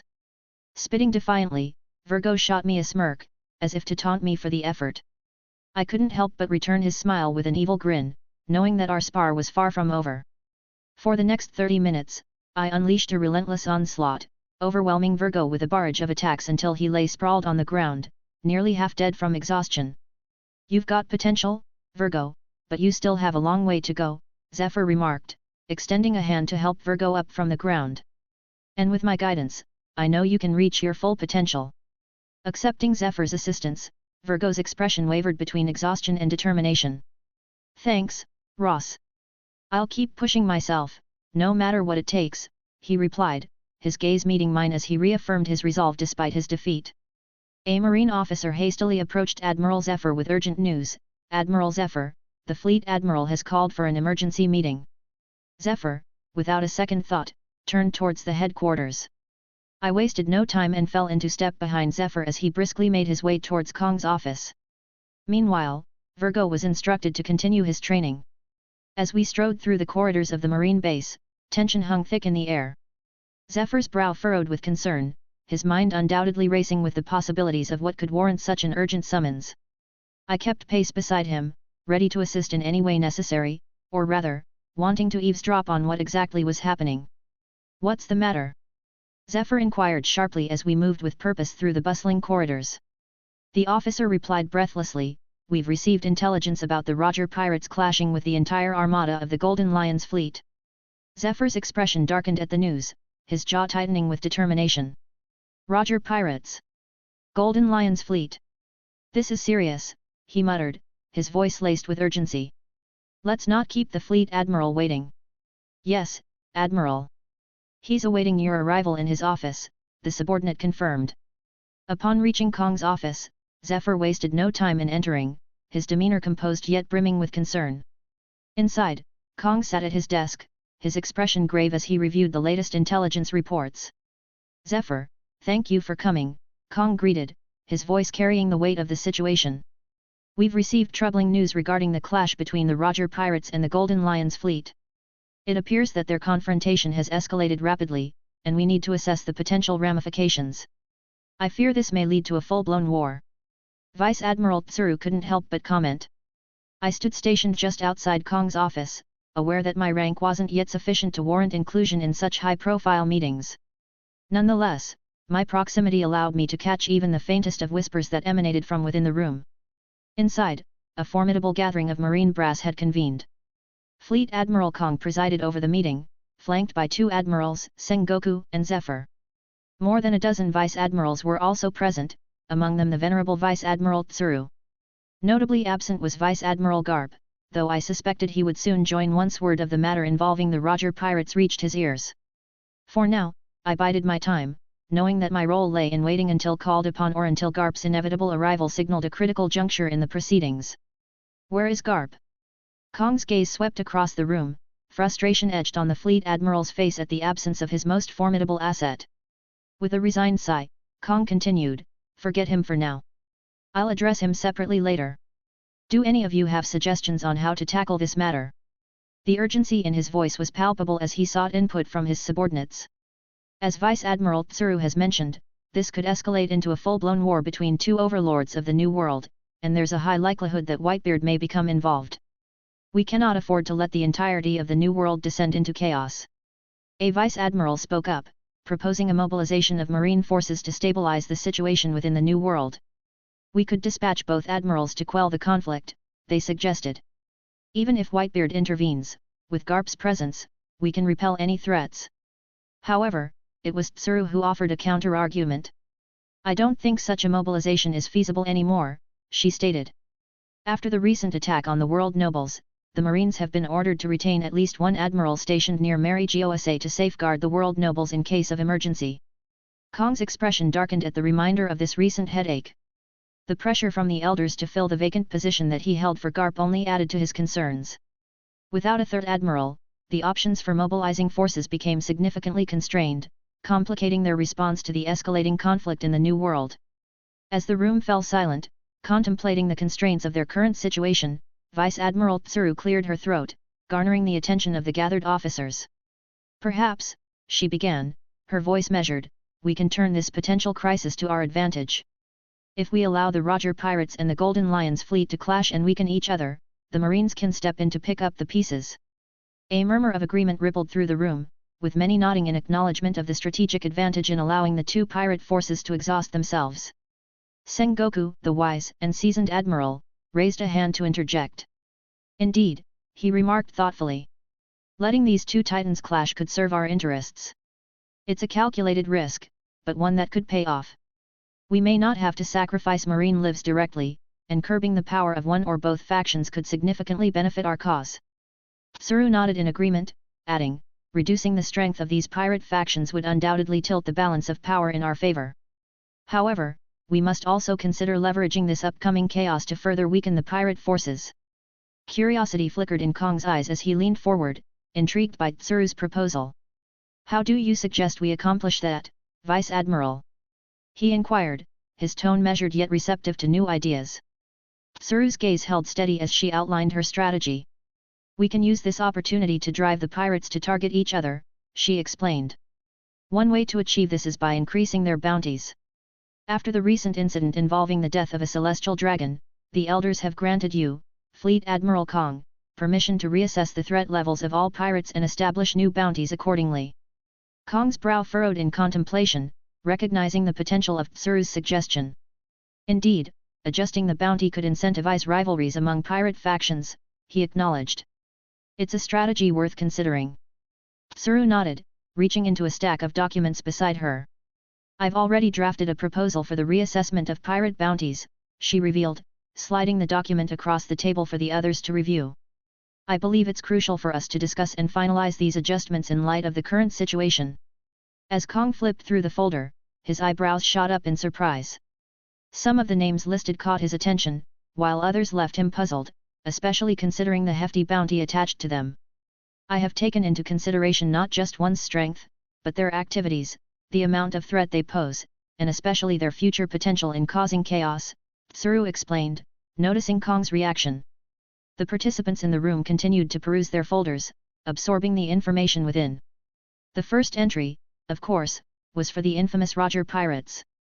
GOLD Roger, dead or alive, 3,765,900,000 belly.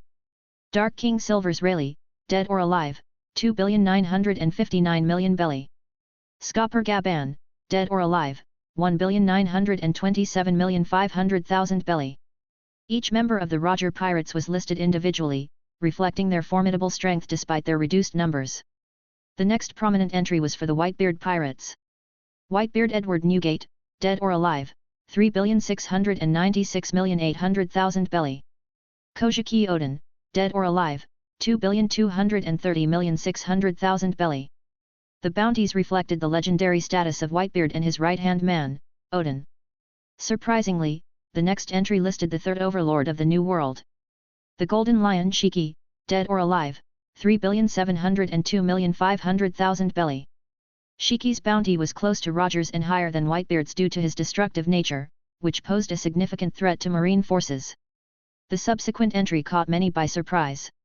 Despite not being as noticeable as the other overlords listed currently, this particular individual had been rated alongside another pirate who had been quietly increasing their influence at an alarming rate, granting them bounties close to 2 billion bellies each. Their only notable achievements to date, it seemed, stemmed from their history as remnants of the infamous Rocks Pirates. However, that didn't mean they were nobodies. Given a few more years they would reach the standards of the true overlords of the New World. Big Mom Charlotte Linlin, dead or alive, 1,987,900,000 belly. 100 Beasts Kaido, dead or alive, 1,892,000,000 belly. Their connection to the Rocks Pirates seemed to justify their substantial bounties, despite their current level of activity. Red Count Patrick Redfield, dead or alive, 2,706,500,000 belly. As the officers absorbed the information before them, a sense of gravity settled over the room. Tsuru's meticulous assessment of the pirate threat had revealed unexpected insights, prompting a reassessment of the challenges facing the Marines in the tumultuous waters of the New World. As Kong neared the end of the folder, his gaze fell upon a particular bounty that caught his attention. Donquixote da Flamingo, dead or alive, 216,500,000 belly.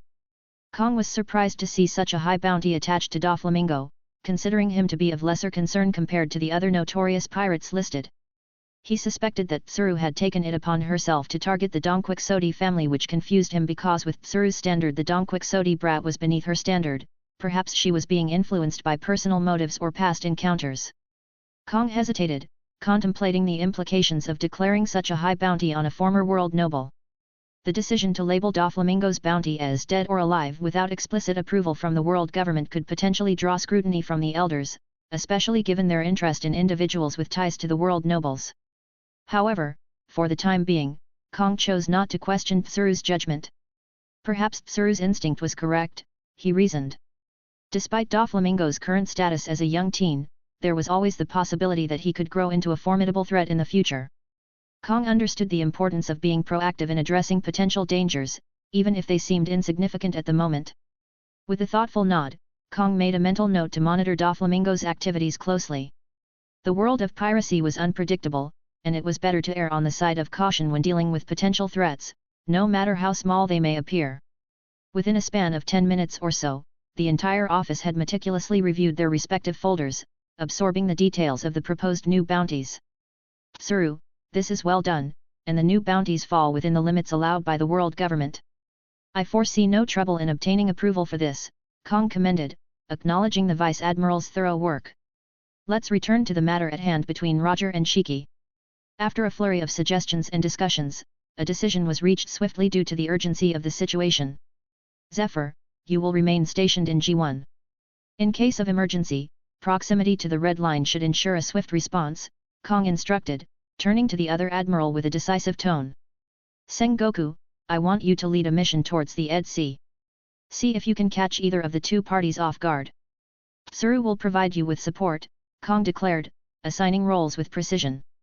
With a brisk nod, the office emptied, leaving only Tsuru and a couple more vice admirals behind to finalize the finer details of the mission and the new bounties. Tsuru would depart once Sengoku had mustered the forces for the mission, ready to lend her expertise in support of their strategic objectives. As I waited outside Kong's office, I sensed hurried footsteps approaching. With a quick scan using my observation haki, I recognized Garp rushing towards me. His raised brow conveyed his eagerness to learn the situation, skipping formalities in his urgency. Roger and Shucky have made contact in the Ed Sea area of the New World. It seems it's going to be a full-blown war. I relayed the core of the matter to Garp as he whisked past me, his mind already processing the gravity of the situation. Moments later, a loud commotion erupted from within the Fleet Admiral's office. Vice Admiral Tsuru and the other Vice Admirals emerged, leaving only Kong and Garp inside. Tsuru's gaze fell upon me, her expression complex. Despite her discomfort in my presence, I responded with a wide grin before diverting my attention to the surroundings, utilizing my observation haki to eavesdrop on the unfolding events within the office. The sounds of cups shattering and tables being smashed echoed through the walls. It was as if two bears were locked in a fierce brawl within the confines of the office, their heated exchange reverberating through the corridors of the Marine base. Garp, you bastard! I've given you too much leeway, Kong barked, frustration evident as saliva sprayed from his mouth. Do you know how long I've been holding this admiral position for you? 8 years. 8 damn years, it's been vacant because you're too stubborn to take on the mantle of admiral. Garp, seemingly unfazed, casually dug his ears as if the matter held no relevance to him. I've told you multiple times, Kong-san, I don't want to become an admiral and be a lackey to those bastards, he countered with nonchalance. There are plenty of capable people. Why don't you pick someone? You don't have to keep the position vacant for my sake. Kong's frustration boiled over. Do you even hear what you're saying? He seethed. Is the admiral position something you can simply decline? You bastard, listen here. I'm going to confine you here in HQ until you agree to the promotion. Garp diverted the conversation, knowing where it would lead. Ah, Kong-san, you can't do that. I heard Shucky and Roger are facing off. I need to get there. Maybe this time around, I might be able to catch Roger, he deflected, avoiding addressing Kong's ultimatum. We haven't finished discussing this, Kong retorted, throwing a file at Garp, who was now nonchalantly digging his nose and flicking away boogers. Garp continued unfazed. We can talk about it when I get back, Kong-san. I'm sure Sengoku is ready to depart, and I better not miss the ride now that my ships are confined to HQ, he commented, turning to leave. Garp, did you hear a thing I said? Kong leaped up, attempting to grab Garp by the collar, but Garp effortlessly dodged the attempt. Yeah, I heard what you said, he replied casually as he made his exit. Wait, Garp. We're not done talking. Kong's voice reverberated down the corridor as Garp walked away. I couldn't help but smile at the marine hero's nonchalant attitude, knowing that beneath his carefree demeanor lay a fierce determination and a sense of duty unmatched by many. You might not be done, but I am, Garp stated firmly as he shut the door behind him, blocking out Kong's frustrated screams from within the office. I quickly followed Garp as he walked forward, and we were soon joined by Bogard and Kuzan. Garp-san, did you turn down your promotion again? Kuzan couldn't help but ask with a sheepish smile on his face, already knowing the answer from the foolish grin Garp wore. That's so cool of you, Kuzan commented, admiring Garp's defiance towards the fleet admiral. I can already do as I like, so I don't need a higher rank, Garp replied casually as we made our way towards the bay where Sengoku was preparing for his departure. Garp's nonchalant attitude garnered a mixture of admiration and amusement from his fellow Marines, who respected his independence and determination to stay true to himself, regardless of rank or title. Just as Garp was contemplating how to sneak onto Sengoku's ship, he spotted Vice Admiral Tsuru leading Sol onto her own vessel. Without hesitation, Garp dashed forward to meet his friend, hoping to secure permission to hitchhike on her ship, knowing it would be much easier than gaining access to Sengoku's. Tsuru-chan, let me come along if you're sailing out there, Garp shamelessly requested, eager to include himself in the mission, unfazed by the potential disapproval of others. Did anyone invite you to join? Vice Admiral Tsuru shook her head in frustration at Garp's antics, but a memory flashed through her mind of previous occasions when she had reluctantly allowed Garp aboard her ship. She sighed, resigned to his persistence. You'll just break my ship as soon as you board, so I don't want you with me.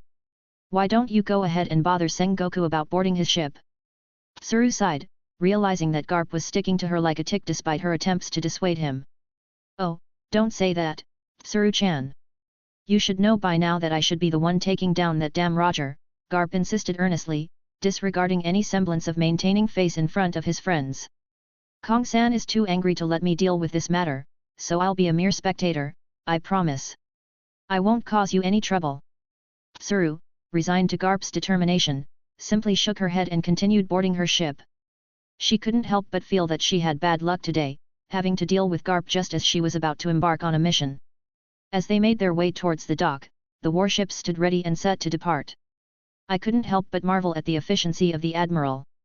Despite being assigned the mission just half an hour prior, he had already made complete preparations to set off. It was no wonder he was known as the resourceful general. Glancing around, I observed a half-dozen giant battleships preparing to depart for the New World. However, I knew that by the time we reached our destination, the situation would likely have resolved itself. As I was about to board Tsuru's ship, I caught her gazing at me with disappointment in her eyes. I still had yet to understand why the Marine Chief of Staff Tsuru held so much hatred towards my brother. All my tries to probe for information has been unsuccessful, but I knew something significant must have happened for Tsuru to target my brother despite her being in such an exalted position. For the time being I put the matter into the back of my mind and followed Garp. Despite the perplexed gazes of the Marine officers around him, Garp confidently boarded Tsuru's battleship as if he were the commanding officer. Meanwhile, Sengoku, who was making final preparations on his own ship, caught sight of his friend or perhaps nemesis Garp, nonchalantly roaming on Tsuru's vessel. Garp, you bastard! I was entrusted with this mission. What the hell are you doing here?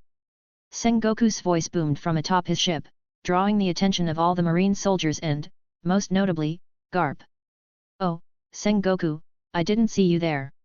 Don't mind me, I'm simply sightseeing. Garp waved vigorously from the top of the warship, his casual demeanor further infuriating Sengoku, who now seemed as if he wanted to jump over and strangle his friend. Garp, you better stay out of this.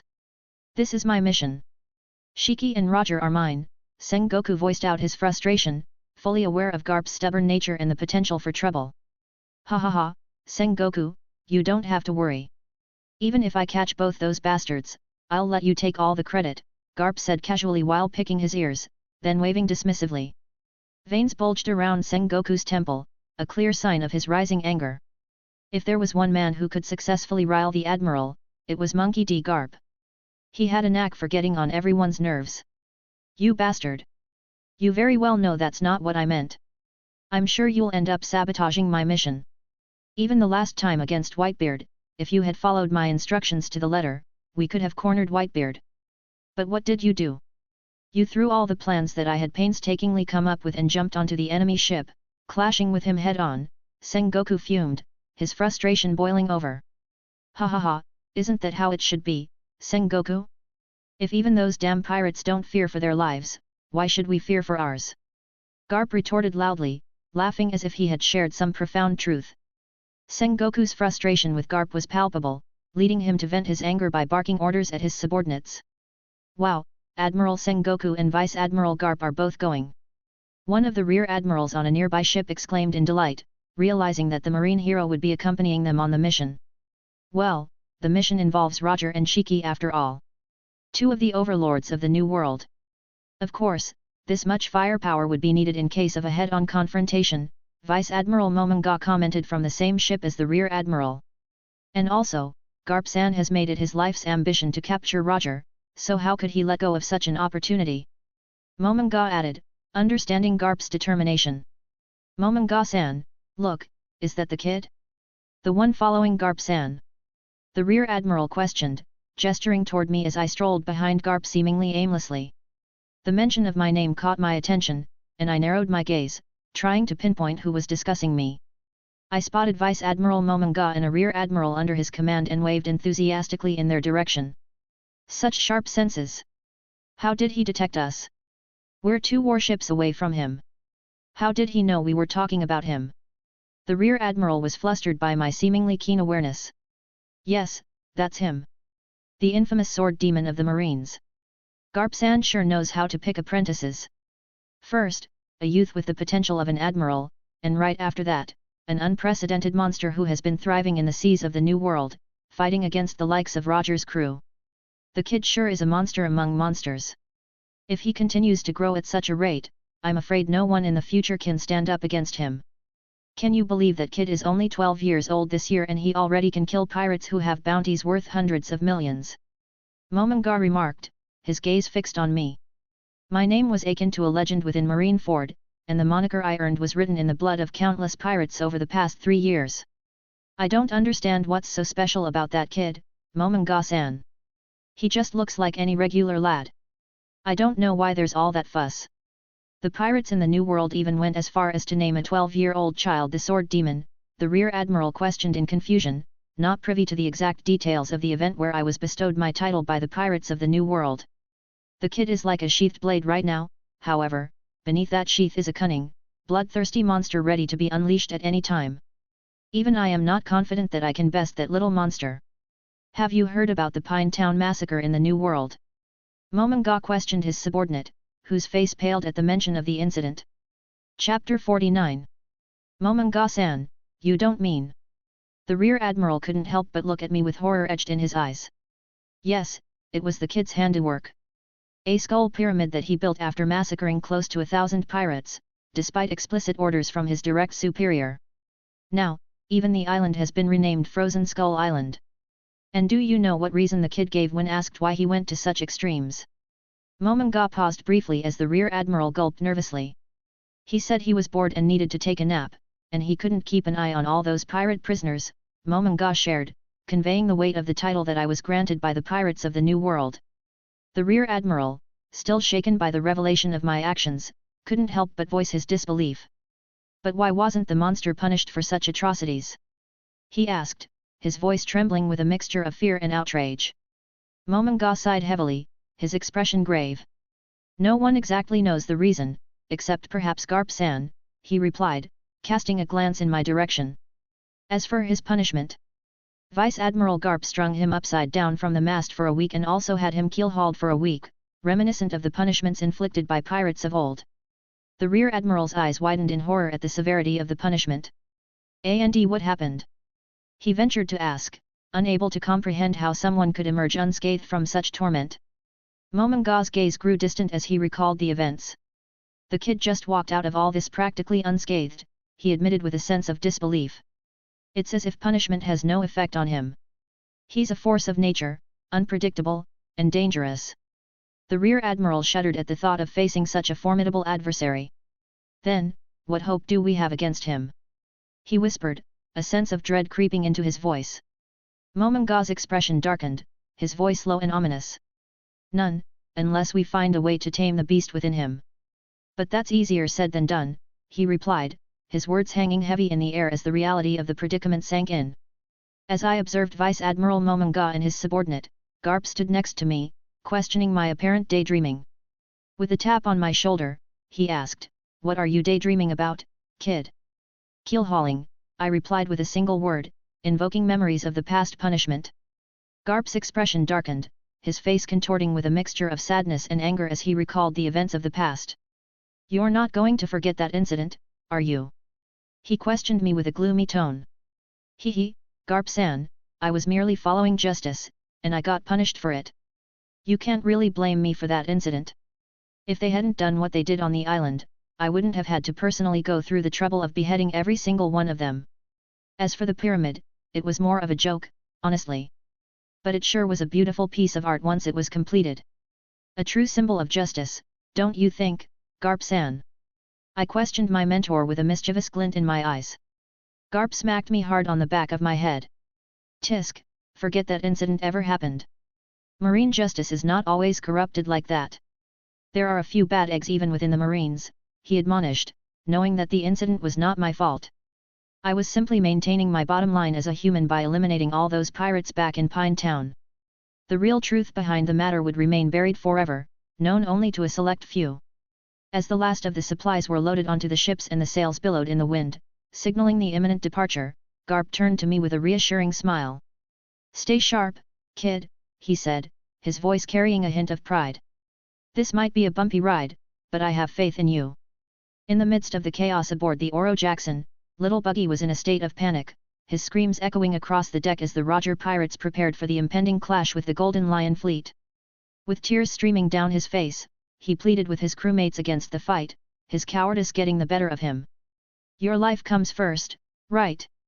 Buggy wailed, his voice trembling with fear, beside their captain Roger, who remained steadfast, his gaze fixed on the enemy's main battleship, where the Golden Lion stood defiantly. "Just this once, we should listen to what the Golden Lion says. We're completely surrounded, we have no way out," Buggy continued to plead desperately. "In that case, you shouldn't have slept off in the crow's nest during your watch. We wouldn't have been surrounded if you had alerted us of Shicky's fleet," Shanks remarked, unable to resist a teasing jab at Buggy's expense. "You bastard, Shanks! You were sleeping right next to me. We were both on duty. Why are you only blaming me?" Buggy retorted, his panic escalating as reality sank in. "Hee, why are you worried? Your body won't let you die, no matter how many times they cut you. So why do you care?" Shanks taunted, provoking Buggy even further. In a fit of rage and desperation, Buggy lunged at Shanks, attempting to strangle him while lamenting his own vulnerability. However, Buggy jumped up, attempting to strangle Shanks while yelling, "I still have a weakness, you dumbass. All it would take is a single sea stone bullet or a well-placed hit with Hacky, and then I would be buried beneath the waves forever. No, I don't want to die so young." Buggy continued, snot and tears rolling down his face. "I have so much more to accomplish in this world." Just then, Crocus, the ship's doctor, stepped out of the cabin carrying a number of harpoons over his shoulders. Seeing him as a lifeline, Buggy rushed towards the man, pleading desperately for assistance. "Oh, Crocus-san, how is the captain's condition?" Buggy blurted out, attempting to divert attention to Roger's health. Within the Roger pirates, the knowledge of Roger's terminal illness was common, and it only fueled their determination to realize his dream. "He'd be better off not fighting, right?" "Right." Buggy tried to signal Crocus discreetly, hoping the doctor would agree to relieve Roger from combat duty. However, Crocus paid him no mind and considered the question seriously. "Please, medically relieve him, Crocus-san," Buggy pleaded, hopeful for a sympathetic response. But Crocus shattered his hopes with his next words. "Unfortunately for you, he is in perfect shape. He is in his peak state right now. He can even fight for 10 days straight if he has to," Crocus remarked with a hint of delight, leaving Buggy flustered and disheartened. With Crocus unwilling to intervene, Buggy turned to his last hope, the one whose words carried as much weight as Captain Rogers, Raleigh San, the vice-captain of the Roger Pirates. But before he could approach Raleigh, Scopper Gaban caught him by the scruff of his neck, his laughter ringing out as Buggy struggled in vain. "Just give up, will you, pipsqueak?" Scopper Gaban chuckled, understanding the underlying reasons for Buggy's reluctance. Despite his cowardice, Buggy's concern stemmed from his deep love and respect for Roger. With the threat posed by the Golden Lion pirates, fighting under Roger's current conditions seemed reckless. However, Roger remained resolute in facing Shucky head-on. "Give up, Buggy. We've never been able to stop Roger once his mind is set," Scopper Gaban reasoned, casting a glance at Roger's determined stance. "No way. Aren't you guys worried that this battle will harm the captain?" Buggy cried out, tears streaming down his face. "Believe in the crew, Buggy. Believe in Tom's ship, the Oro Jackson. We'll make it out of this, just like every other time. We've faced much worse odds and come out alive," Raleigh comforted Buggy, placing a reassuring hand on his shoulder. "As his crew, we must stand by his side until the end," Raleigh affirmed, stepping up to stand beside Roger, with the rest of the crew following suit, forming a silent yet steadfast support behind their captain. Just then, a loud yet majestic voice bellowed from the opposite side. Standing on the main ship, a figure emerged, exuding an aura of dominance and power. It was Shucky, the Golden Lion, his imposing frame casting a shadow over the waters. "Ahoy, Roger! It seems fate has brought us together once more." Shucky's voice boomed across the sea, carrying a tone of challenge and confidence. Roger, unperturbed by Shucky's grandiose proclamation, stood tall on the deck of the Oro Jackson, his gaze unwavering as he met Shucky's eyes. "Fate indeed, Shucky. But this time, it will be our wills that determine the outcome," Roger responded calmly, his voice carrying the weight of determination and resolve. "How many times have we had this discussion, Roger?" Shucky's laughter echoed like that of a madman, his voice eclipsing even the roar of the seas. "A lot of things have happened between us, but let's put the past behind us." Shucky continued, a mix of gratitude and resentment evident in his tone. He was grateful to Roger for taking down Rox D. Zebek, a formidable obstacle in his path to becoming an overlord. Yet, there lingered resentment, as Shucky desired to personally end Rox's life to prove his worth. However, Roger had denied him that chance. Shucky jumped onto the figurehead of his main ship and stretched his arms wide open, as if offering Roger asylum. "Join me, Roger. We will use that ancient weapon you have found alongside my military might. Together, we will be invincible. We can have the entire world kneel before us," Shucky proclaimed his grand dream as if he were already living it. Roger gave no reply but simply chuckled, amused by Shucky's audacity. "Join me, Roger. We can conquer the entire world at once." Shucky bellowed, his conqueror's haki oozing out, trying to pressure the entire Oro Jackson into submission. "Become my right-hand man, Roger. You will have everything you have ever dreamed of, even the Pirate King." Shucky clenched his fist while chuckling, releasing his conqueror's haki to its full extent. Even the sea waves were pushed back due to the sheer pressure. Just then, a more majestic conqueror's haki surged out of the Oro Jackson, engulfing almost the entire Golden Lion fleet. Even Shucky had to step back to steady himself and clash with Roger's conqueror's outburst. Many within Shucky's fleet couldn't handle the pressure from the two Supreme House Hoku. Red and yellow lightning danced around each other as they clashed for supremacy. However, Roger held a clear advantage from the start of the clash. It was like two apex predators vying for dominance. "I don't want to conquer anything, Shucky. I believe the one with the most freedom on the whole ocean is the Pirate King." Roger roared, drawing his cutlass and pointing it at Shucky, who looked at Roger with bloodshot eyes. He felt insulted because he had never given any other man such equal status in life. Shucky was even willing to split the throne with him if Roger agreed. "If you can't do as you please, there's no point in being a pirate, let alone a pirate king. I have the will to climb the mantle on my own, Shucky. I do not have to depend on anyone to know my true worth." Roger's words ignited the spark of conflict, leaving no room for negotiation. The entire fleet of the Golden Lion readied itself for the epic clash with the Roger pirates. "No matter how you try to pressure me, Golden Lion Shucky, I refuse your offer." Roger stood tall, refusing to join hands with the Golden Lion. The entire sea, feeling the mood, swayed dangerously, sending massive waves around. The burst of Conqueror's haki intensified as the two parties prepared for the showdown. Raleigh pulled out his blade, and even his own Conqueror's haki burst out with ferocity, trying to trim the numbers of the Golden Lion fleet as much as possible. Chapter 50. In other words, your answer is, please kill me right here and now, isn't it, Roger? Shucky roared with anger, seeping out of his every being. However, Roger was not to be outmatched. He bellowed with even more intensity while pushing down Shucky even more with his house Hoku. No, I'm going to crush every last one of you here today. With that, the conflict exploded, and with a loud cannon sound, the Oro Jackson fired the first shot, which directly tore through the mast of one of Shucky's ships. Boom! Boom! Boom! More than a dozen cannons sang ferociously as every one of Shucky's fleet fired their cannons at the Oro Jackson. Raleigh was already at the forefront, leading the Roger pirates to defend while simultaneously attacking their enemies. However, Roger and Shucky went for a much more primal clash. Roger had already jumped ahead to clash with the Golden Lion head-on, while Shucky dropped down, drawing his twin blades, and Roger swung his cutlass to meet the attack head-on. Both fighters were at the apex of the current world, and their mastery of haki was similarly phenomenal. Roger! Shucky yelled, his voice filled with determination. I will make sure to bury you beneath the waves today. Pushed back due to the initial clash, Shucky flew up into the air using his float fruit powers and then lashed out with his double swords, sending a cross slash imbued with haki. However, Roger, ready to intercept, lifted his cutlass and sent his own slash flying through the air. Both attacks collided midway. Although Shucky had the advantage of higher ground, he couldn't shake Roger even a bit. Inwardly, Shucky laughed like a madman, thinking, yes, only a man like Roger is worthy to be considered my equal. Shucky had already awakened his devil fruit, and his mastery of devil fruit could be considered top tier even when compared against all the devil fruit users in the world. The entire warship that Roger stood on showed signs of rising above the sea into the sky, but Roger wasn't going to let that happen.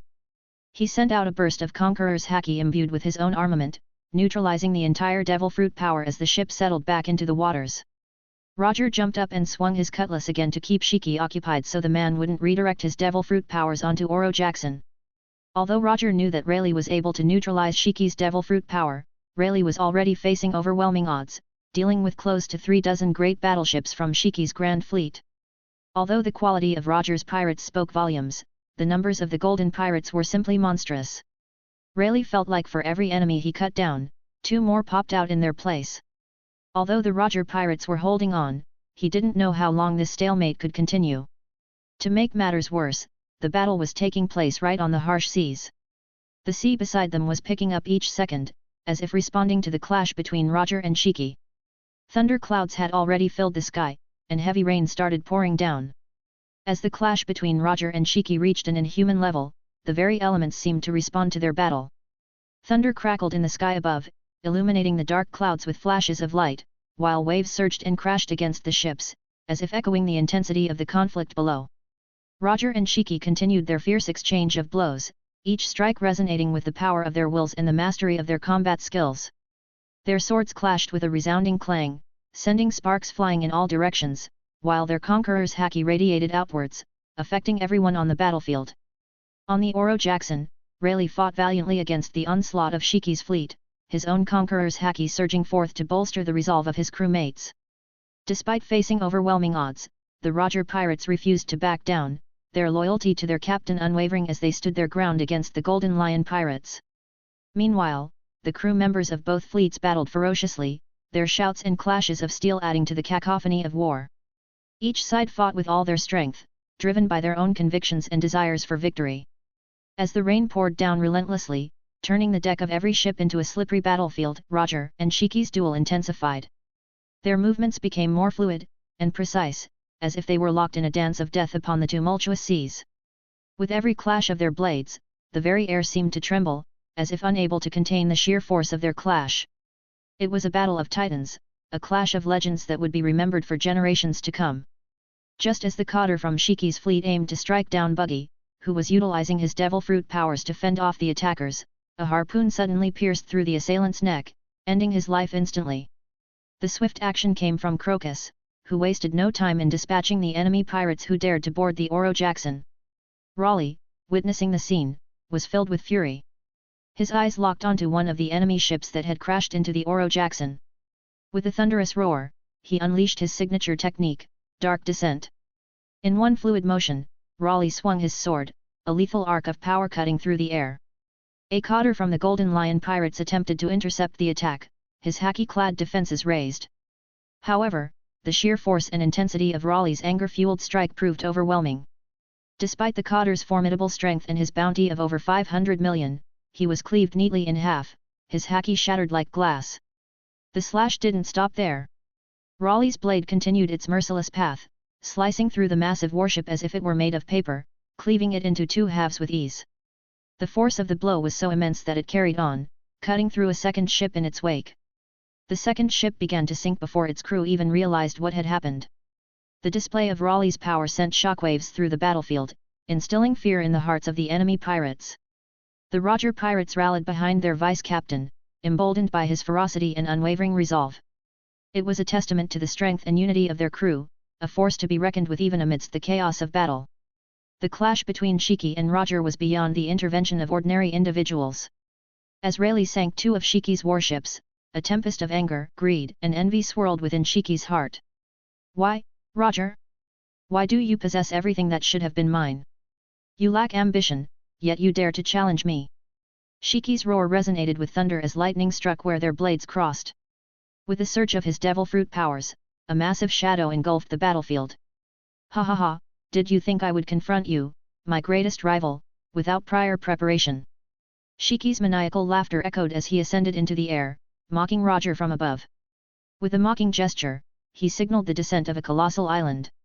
The sight sent shockwaves through the Golden Lion pirates, their panic palpable as they faced the impending catastrophe brought forth by their captain's recklessness. Yet Roger remained resolute, his grip firm on ace as he prepared to counter Shicky's devastating attack. With a primal roar, he unleashed his own technique, a torrent of slashes cutting through the air with lethal precision. He infused his haki to its peak and unleashed a massive cross-slash to intercept the plummeting landmass. Divine departure! Roger's voice thundered as he continued to unleash a barrage of attacks, each strike aimed at the falling island. Boom! The impact of Roger's onslaught obliterated the island, reducing it to mere debris. The sheer magnitude of the explosion defied belief, leaving onlookers to question if such a feat could be accomplished by a mere mortal. Amidst the chaos, Roger stood tall amidst the falling chunks of earth, his gaze locked fiercely on Shucky. In that moment, his determination burned brighter than ever, a beacon of defiance against the chaos of the new world. "Shucky, if this is all you have to offer, then I suggest you give up on your grand dream of becoming the king." Despite facing overwhelming odds, Roger couldn't help but mock his rival as he prepared himself for the next attack. Flushed with embarrassment at Roger's taunt, Shucky spat out the cigar in his mouth and yelled, "You bastard, let me show you why the whole world fears the name of Golden Lion Shucky." Like a meteor, Shucky plummeted from the sky, his entire silhouette igniting from the friction of his high-speed descent. As he descended, the air around him crackled with an ominous energy, and the very fabric of reality seemed to warp under his weight. "Lion's Majesty!" he roared, the force of his voice echoing across the battlefield, sending shockwaves through the air. With a deafening roar, he crashed down onto Roger while swinging his dual blades, each strike carrying the weight of his ambition and fury. Meanwhile, the sea water around them surged, taking the form of a massive lion, its jaws poised to engulf the entire warship. It was a two-pronged assault, a convergence of nature's wrath and Shicky's unyielding will.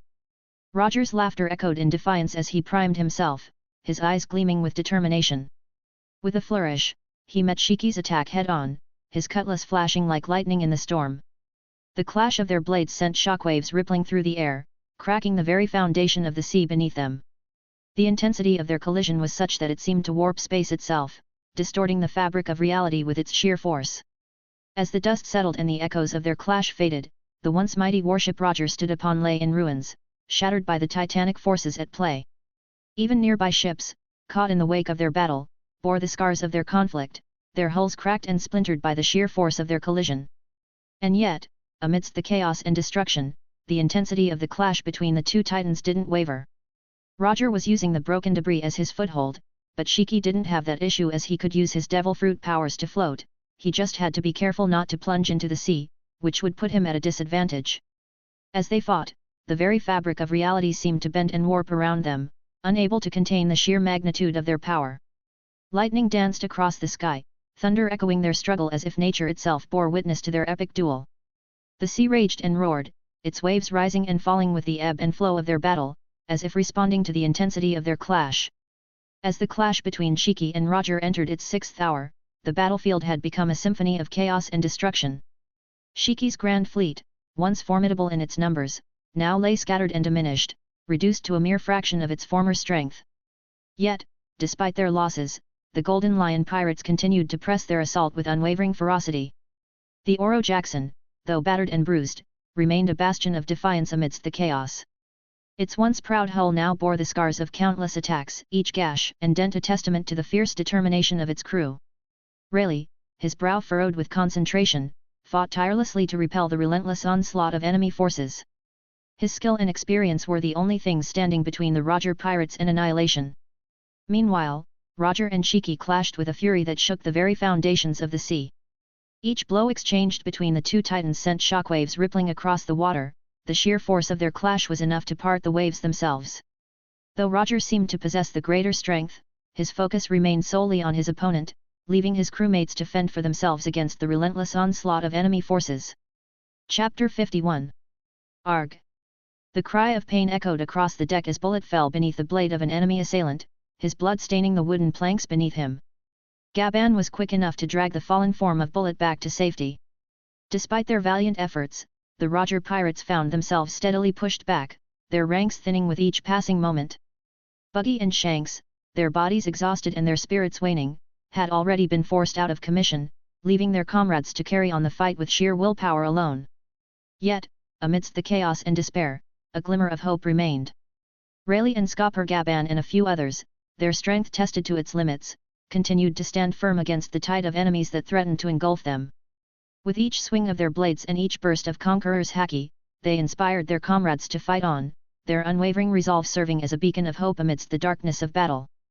And yet, despite the odds stacked against them, the Roger pirates refused to yield.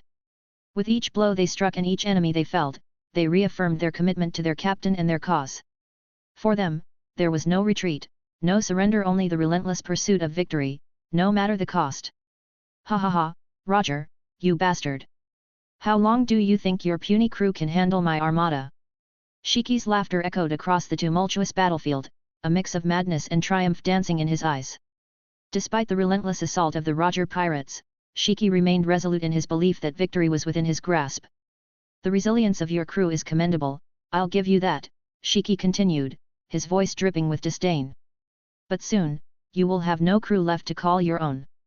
Then, and only then, will you realize the futility of your resistance. The clash with Roger had brought Shucky face to face with his own limitations. Though he prided himself on his strength and cunning, it was clear that Roger was the superior fighter. Yet, as a fellow pirate who aspired for the throne, Shucky's will remained unyielding. He couldn't afford to let doubt creep into his mind, not when victory was so tantalizingly close. With a defiant roar, Shucky vowed to end the Roger pirates once and for all. His armada stood ready to crush their adversaries, and within a few short hours, he would achieve his long-awaited triumph. But little did Shucky know that the Roger pirates were far from finished, their determination burning brighter than ever as they faced their greatest challenge yet. Roger, understanding the urgent situation of his crew, burst out with a strength that surpassed his normal limits. His Conqueror's haki, for the first time, merged with the voice of all things, causing the entire world to bend to his will. Deep within the sea, massive sea kings were also affected by the sudden change in the world's flow. As if responding to Roger's fury, the world's weather shifted, the entire sea responded to Roger's wrath. The sea's climate shifted dramatically as a massive storm was born due to Roger's will and his connection to the world. The waves rose higher, crashing against each other with immense force, and lightning streaked across the darkened sky, illuminating the chaos below. It was a display of power that sent shivers down the spines of even the most hardened pirates. The storm moved as if it had a life of its own, responding to Roger's command. Even Shucky froze in shock, having never witnessed such a phenomenon before. Roger, without the aid of any devil fruit, was recreating a scene reminiscent of the legendary Whitebeard. His influence on the surroundings mirrored Whitebeard's tremor power, yet the raw power contained within Roger's will-infused storm surpassed even that of Whitebeard. Within moments, the massive storm began to wreak havoc, tearing through ship after ship of the Golden Lion Armada, dragging them down into the depths of the ocean. Shucky realized the gravity of the situation and retreated back to his flagship to stabilize his forces. If he didn't act swiftly, there was a very real possibility that he would lose his entire armada on this fateful day. A day later, a massive marine fleet arrived in the Ed Sea area, where the two titans of the New World were suspected to have clashed. However, what the Marines encountered was an empty sea littered with the broken debris of once grand fleets.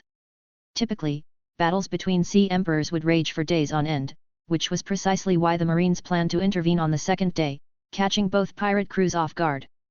But what they found was utter devastation, the aftermath of a supposed epic clash. What happened here? Sengoku roared, his meticulously laid out plan now in shambles. He never anticipated that the battle between Shucky and Roger would conclude so swiftly. Beside him, Garp crushed the railing of Sengoku's ship, his fighting intent soaring after witnessing the aftermath of the battle. Sengoku, I told you something like this would happen. But no, you had to stick to your plans. Garp sighed, understanding how his friend sometimes forgot the true unpredictability of the sea. Trying to confine everything to a set plan was futile when faced with the vast unknowns of the ocean. My reaction, however, was entirely different. As someone attuned to the voice of all things, I could feel the lingering remnants of a will in the area. It was as if a human's will had transcended and taken on the form of nature itself. I couldn't help but sweat under the sheer pressure emanating from this residual will. I immediately realized there was only one man capable of such a feat, Gold Roger. No wonder the annals of history in the canon mentioned an unpredictable storm decimating Shucky's armada. The truth was far from what I initially believed. It wasn't nature's wrath that brought down Shucky's fleet, it was the indomitable will of Roger, a force that transcended human understanding. Knowing that one day I could achieve something similar filled me with an exhilarating rush. As the Marines surveyed the chaotic aftermath of the clash, Sengoku's stern demeanor softened slightly, replaced by a furrowed brow of contemplation. This is unprecedented, he muttered, more to himself than to his companions. Even for the likes of Roger and Shucky, such destruction, it's beyond anything I imagined. Garp, still brimming with the energy of battle, grunted in agreement. This is the new world for you. There is no place for the faint-hearted or the overly prepared. But what I fear is that the aftermath of such a devastating battle would have affected the nearby islands.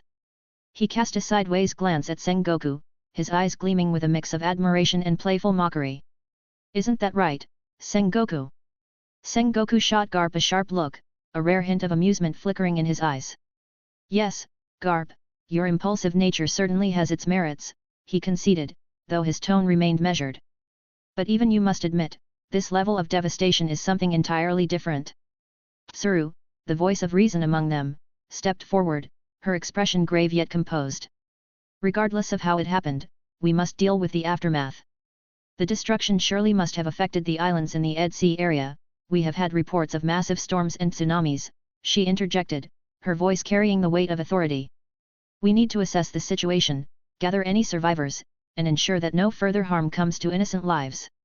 Sengoku nodded in agreement, a sense of duty overshadowing his earlier bewilderment. You're right, Tsuru. We have a responsibility to maintain order and protect the citizens of the world, even in the face of such chaos. Garp grunted his approval, his earlier levity giving way to a more serious demeanor. Let's get to work then. We've got a lot to do. With that, the trio set about their task, their resolve unyielding even in the wake of unprecedented destruction.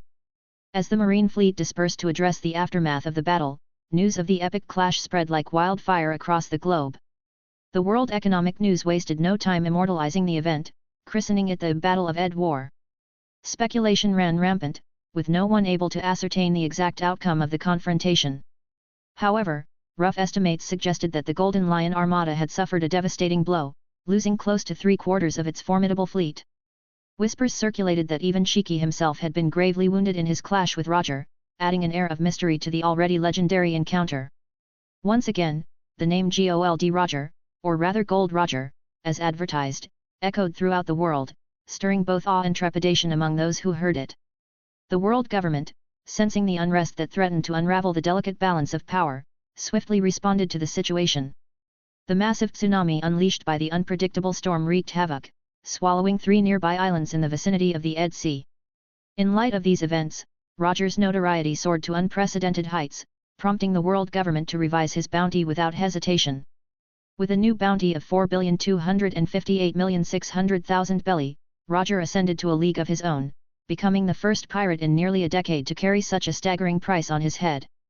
The magnitude of his bounty spoke volumes, solidifying his status as the most wanted man in the world and sending shockwaves through the ranks of both pirates and marines alike.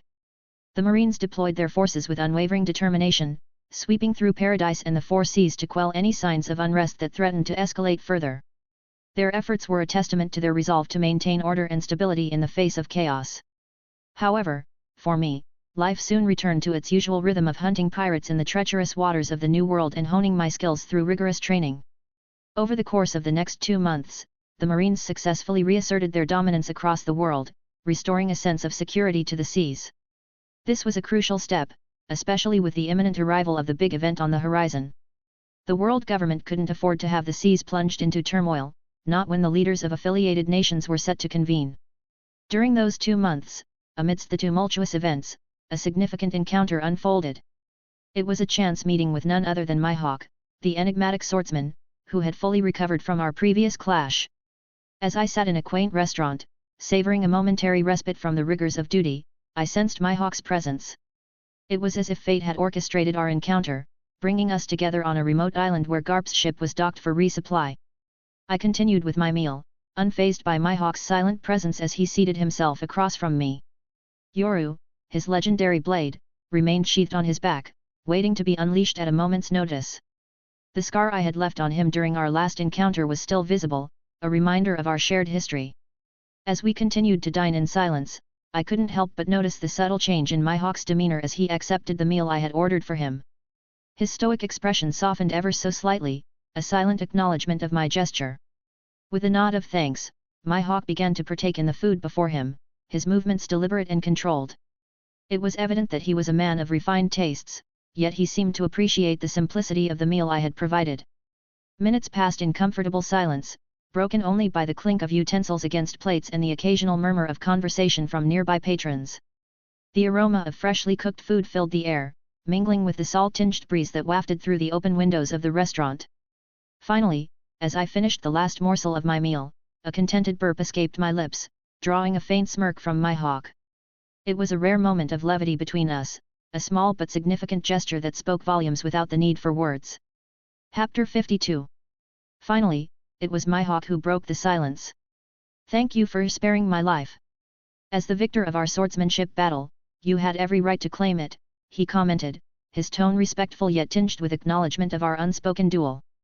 I simply smiled, understanding the whirlwind of emotions swirling within him. "Mihawk, you should try controlling your emotions better. I can read you like an open book," I teased gently. Mihawk's eyes widened in surprise, but he quickly composed himself, returning to his trademark calm demeanor. "I owe you my life, and I will not deny that," he admitted. "But as a swordsman who aspires to reach the pinnacle and beyond, I hope you can accept my challenge in the future when I grow stronger." His words held a quiet determination, a testament to his unyielding spirit. I nodded in acknowledgement, respecting his resolve. "Mihawk, I commend your ambition. A true swordsman is always striving for greater heights. But tell me, why should I accept your request? And do you know why I spared your life?" I replied, emphasizing the mutual respect that underpinned our rivalry. From the moment he had entered the restaurant, Mihawk had been assessing me, sizing up the gap between us. Even without drawing his blade, he recognized that he was not yet a match for my current strength. And so he extended a challenge for the future, a testament to his unwavering determination. "Well, I did hear from Shucky, so I can guess your intention. If I am not wrong, you would like to extend the same invitation to join the Donquixote family that you extended to Shucky, isn't that right?" Mihawk couldn't help but inquire, his sharp gaze fixed on me. It seemed he had already spoken to Shucky regarding the offer I had made to her. "Ha ha ha, you are mistaken, my friend," I chuckled, though my tone held a hint of seriousness. "You must have misunderstood the offer I made to Shucky-san. While it was indeed an invitation to join the Donquixote family, it's more than that. I seek your undying loyalty to myself. I aim to form a group of companions whom I can trust with my life in the future." I shared my true intentions openly, revealing my desire to bring about a group of people who I can rely on and trust within the Donquixote family. While I trusted the current Donquixote family members to a certain extent, my experiences had taught me the importance of having a dedicated group of allies I could rely on unconditionally. The betrayal I had witnessed in my past life had left a deep scar, making me hesitant to place my trust in anyone other than myself and Daffy. Even now, as I sought to protect Doflamingo, I couldn't shake the feeling of unease regarding the loyalty of his cotters. Virgo was the only member of the cotter whom I truly trusted completely, but unfortunately, he wasn't by Doflamingo's side. As for the others, including Diamante and the rest, I harbored a healthy dose of suspicion. The force I sought to nurture within the Donquixote family was my insurance, a trump card to safeguard Doflamingo's ascent to the throne, no matter the circumstances. As I explained my rationale to my hawk, I couldn't help but feel a sense of determination wash over me. In this unpredictable world, I would do whatever it took to ensure Doflamingo's safety and the success of our shared ambitions. My hawk carefully contemplated my words, his gaze piercing as he weighed the implications of my offer. After a few moments of tense silence, he finally spoke, his voice steady but filled with determination. "Ross, I understand that you have great ambitions, perhaps even greater than mine," my hawk began, his tone measured. "But I do not think I can stay tethered down. I relish the thrill of a challenge, swinging my blade makes me feel alive, and I wish to live freely out in this open sea." His words resonated with me, and a smile tugged at the corners of my lips. "Ha ha ha, I wasn't wrong about you," I replied, admiration coloring my voice. "You are everything that I had hoped for. As someone with ambition, I can understand your resolve. So how about this? You can roam the seas to your heart's content. I will not restrict you. All I ask is that we become blood brothers, helping each other in times of need. And if it ever comes to a day when you need a place to settle down, you can come back and join my family." My hawk thought for a moment, his expression unreadable, before a light smile bloomed on his stern face. It was a rare sight, but one that filled me with satisfaction. Never would he have believed that there would come a day when he would take a blood oath after being betrayed, especially with a Marine. Yet here we were, forging a bond that transcended our pasts. Understanding the weight of his decision, my hawk pulled out a small blade from his crucifix without hesitation. With a swift motion, he slid his palm and extended it toward me, blood dripping from his hand. My heart swelled with pride and delight as I stood up, accepting the crucifix that my hawk offered. Without a moment's hesitation, I mirrored his actions, slicing my own palm and clasping his hand in a firm grip. As our blood mingled, sealing our pact, I felt a surge of camaraderie and determination wash over me. In that moment, amidst the chaos of the new world, my hawk and I became more than allies, we became blood brothers, bound by our shared ambitions and unwavering loyalty to each other. As I returned to the present, I found myself standing on the deck of Garp's ship, my hand instinctively grappling with my own crucifix chain. The memory of my blood brotherhood with my hawk lingered in my mind, a reminder of the bond we had forged amidst the tumultuous seas. Currently, our marine ship is making its way towards a government-affiliated country in the New World. The nation had plunged into rebellion, and chaos reigned throughout. Somehow, Kong had managed to persuade Garp to intervene and subdue the uprising. Normally, Garp would not involve himself in such matters, but pirates were entangled in this affair. Due to the citizens' rebellion, the kingdom's army had split, forcing the king to seek assistance from pirates to quell the unrest. With the reverie fast approaching, the world government couldn't allow such instability to continue. They dispatched CP agents, and Kong ordered a marine force to suppress the rebellion. However, the rebels proved formidable, determined to end the tyranny of the king. They even turned against the marines sent to assist the monarchy. Now, Garp was tasked with putting an end to the conflict once and for all. As we approached the kingdom, I noticed 3 more marine warships anchored near the now destroyed port. I immediately recognized them as ships from the base where Vice Admiral Dragon was assigned.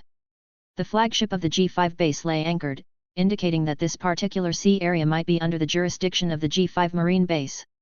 "It seems like Dragon-san is here as well. It seems like the issue is worse than we expected," Kuzan commented, standing by my side. He had been reassigned under Garp once more due to Garp's request, as he had completed the elite training camp and was simply loitering in HQ. Garp thought it was better to have Kuzan learn from him for some time. Kuzan-san, Ambrosia Kingdom, is one of the oldest kingdoms out there. It's said that the kingdom has close to 1 million-strong army. Maybe only Arabasta in Paradise might have a larger standing army. And now, with the entire country plunged into rebellion, do you know how many people would be involved? The entire port had been burned to cinders, and there wasn't even any visible movement amongst the rebel. However, I detected a few hidden presences using my observation Shucky. It seemed like the ruined port was also under watch. Just as our ship made it near the other marine ships, I could detect a commotion on the main ship of G9. Dragon was having a heated conversation with what appeared to be agents from CP0. After a moment of back and forth, Dragon stepped up and grabbed the collar of the CP agent, lifting him up. "Do you guys know what you are doing?" Dragon's voice boomed through the air, reaching our ship. Garp stepped out, his expression unreadable, though I could see a hint of pride and frustration in his demeanor. I understood that with CP0 directly involved, the situation in Ambrosia Kingdom might be worse than what was shared by Kong. Without hesitation, Garp quickly retrieved a transponder snail and contacted the fleet admiral, who had sent him here based on false intelligence. The entire ship could hear the marine hero yelling at Fleet Admiral Kong before he abruptly disconnected the call. With moonwalk, he stepped onto the air and jumped onto Dragon's ship. The CP0 agent, who was about to clash with Dragon, ceased as he felt the presence of Garp looming over him. Though the CP0 agent wasn't afraid of Garp, he wasn't stupid enough to challenge the marine hero head-on. "You have your orders, Vice Admiral Dragon. Whether you choose to follow them or not is up to you. However, you should remember the consequences of defying the world government's orders," the lead agent stated firmly. With that, the three CP0 agents left the ship and headed towards the interior of the country.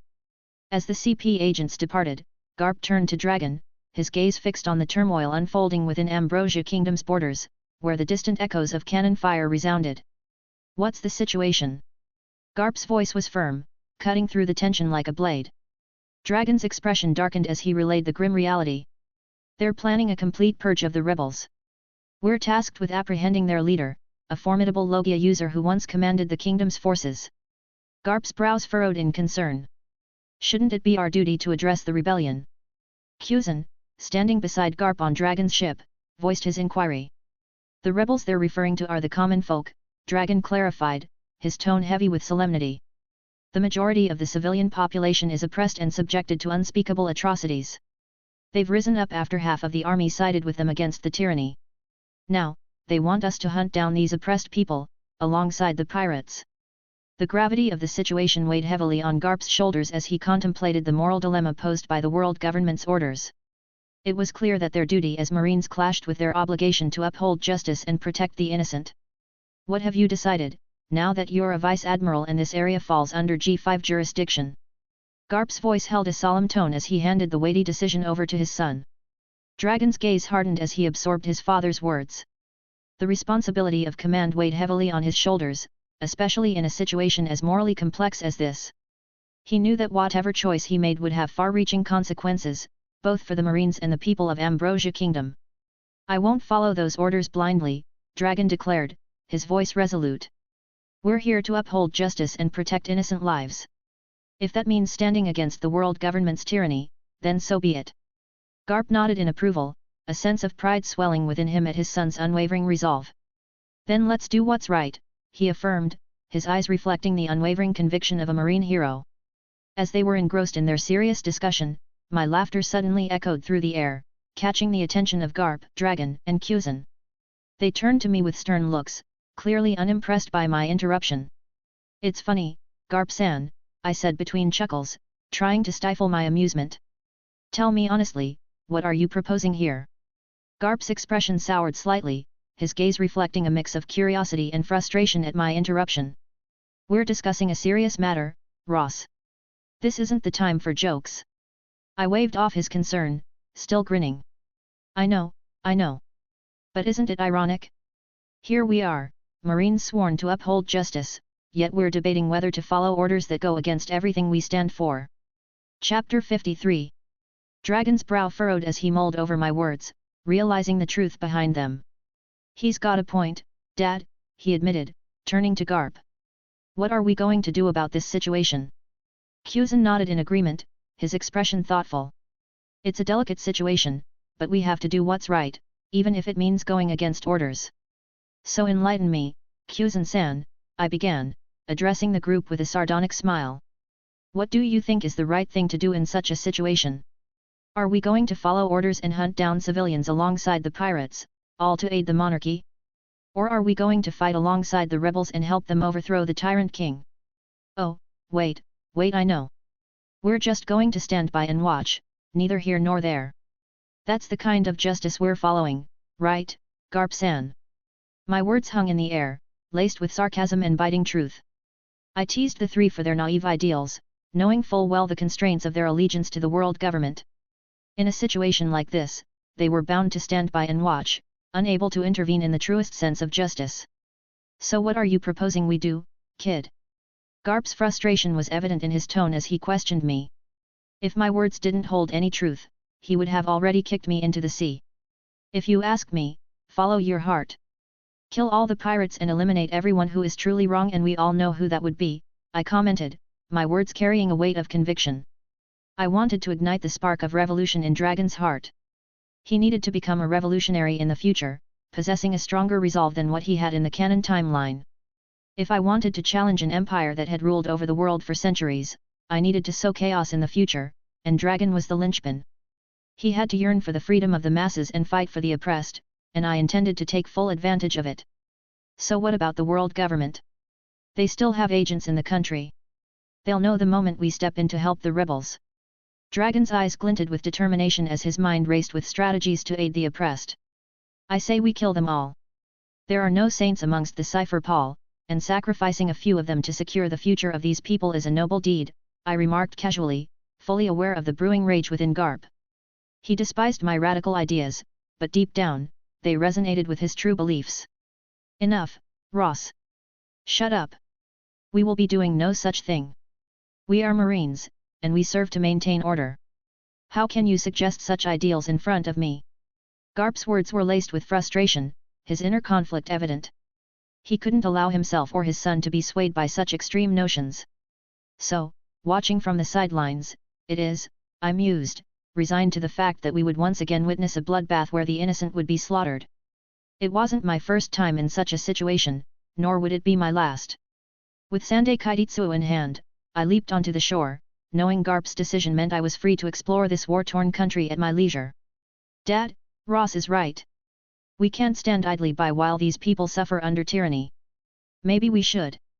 Dragon began, his voice filled with uncertainty and empathy. But Garp's abrupt, rage-filled shout cut him off mid-sentence. Shut up. Just don't. Don't act like that naive brat. Let's say we go with your grand plan of freeing the oppressed. Then what? You kill the monarch and free them. Have you thought about what you'll do next? Have you considered the consequences when the world government gets wind of this matter? They would bury this entire country. Will you be able to stop them? Garp's frustration, long held back, erupted in a torrent of words. Have you thought about what would happen to these innocents once you've freed them? Every last one of them would be slaughtered. What would be better for them, to be alive and living, or dead? Garp's words were harsh, but they carried a weight of bitter truth. As Dragon's words echoed in the tense atmosphere, a silence fell over the group. Garp's expression softened, and his features contorted with a mix of frustration and concern. He knew Dragon's words held a truth that he couldn't easily dismiss. Despite his loyalty to the Marines, Garp couldn't ignore the suffering of the innocent people caught in the crossfire of rebellion and tyranny. Dragon. Garp's voice was quieter now, his tone tinged with a hint of remorse. I understand your frustration and your desire to protect the innocent. But we must consider the consequences of our actions. We can't simply intervene without a plan, without understanding the full scope of the situation.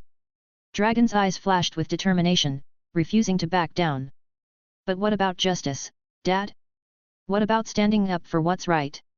Isn't that what you taught me all my life? Even if it means defying authority?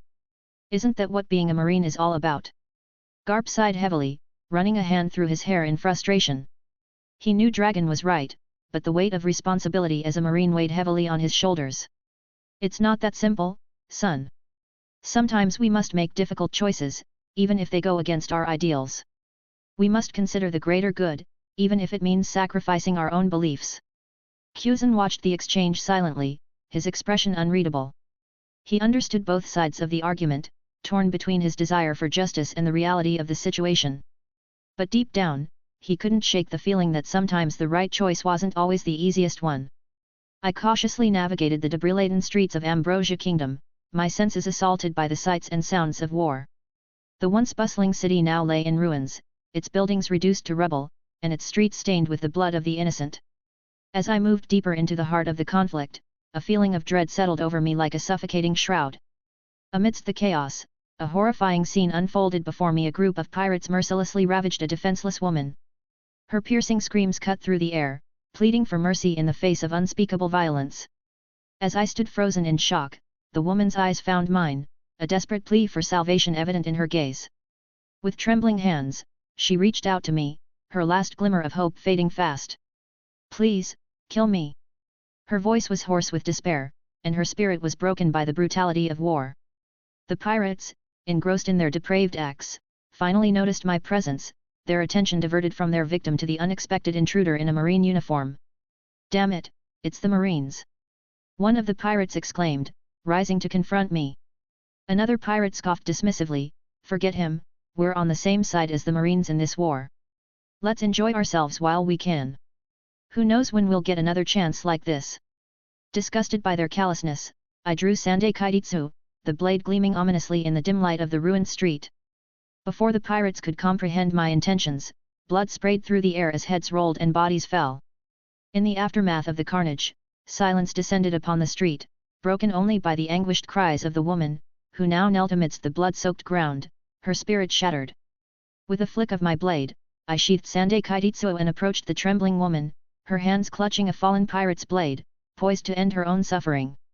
"Stop," I spoke gently, reaching out to her with a reassuring hand. "You're safe now. The nightmare is over.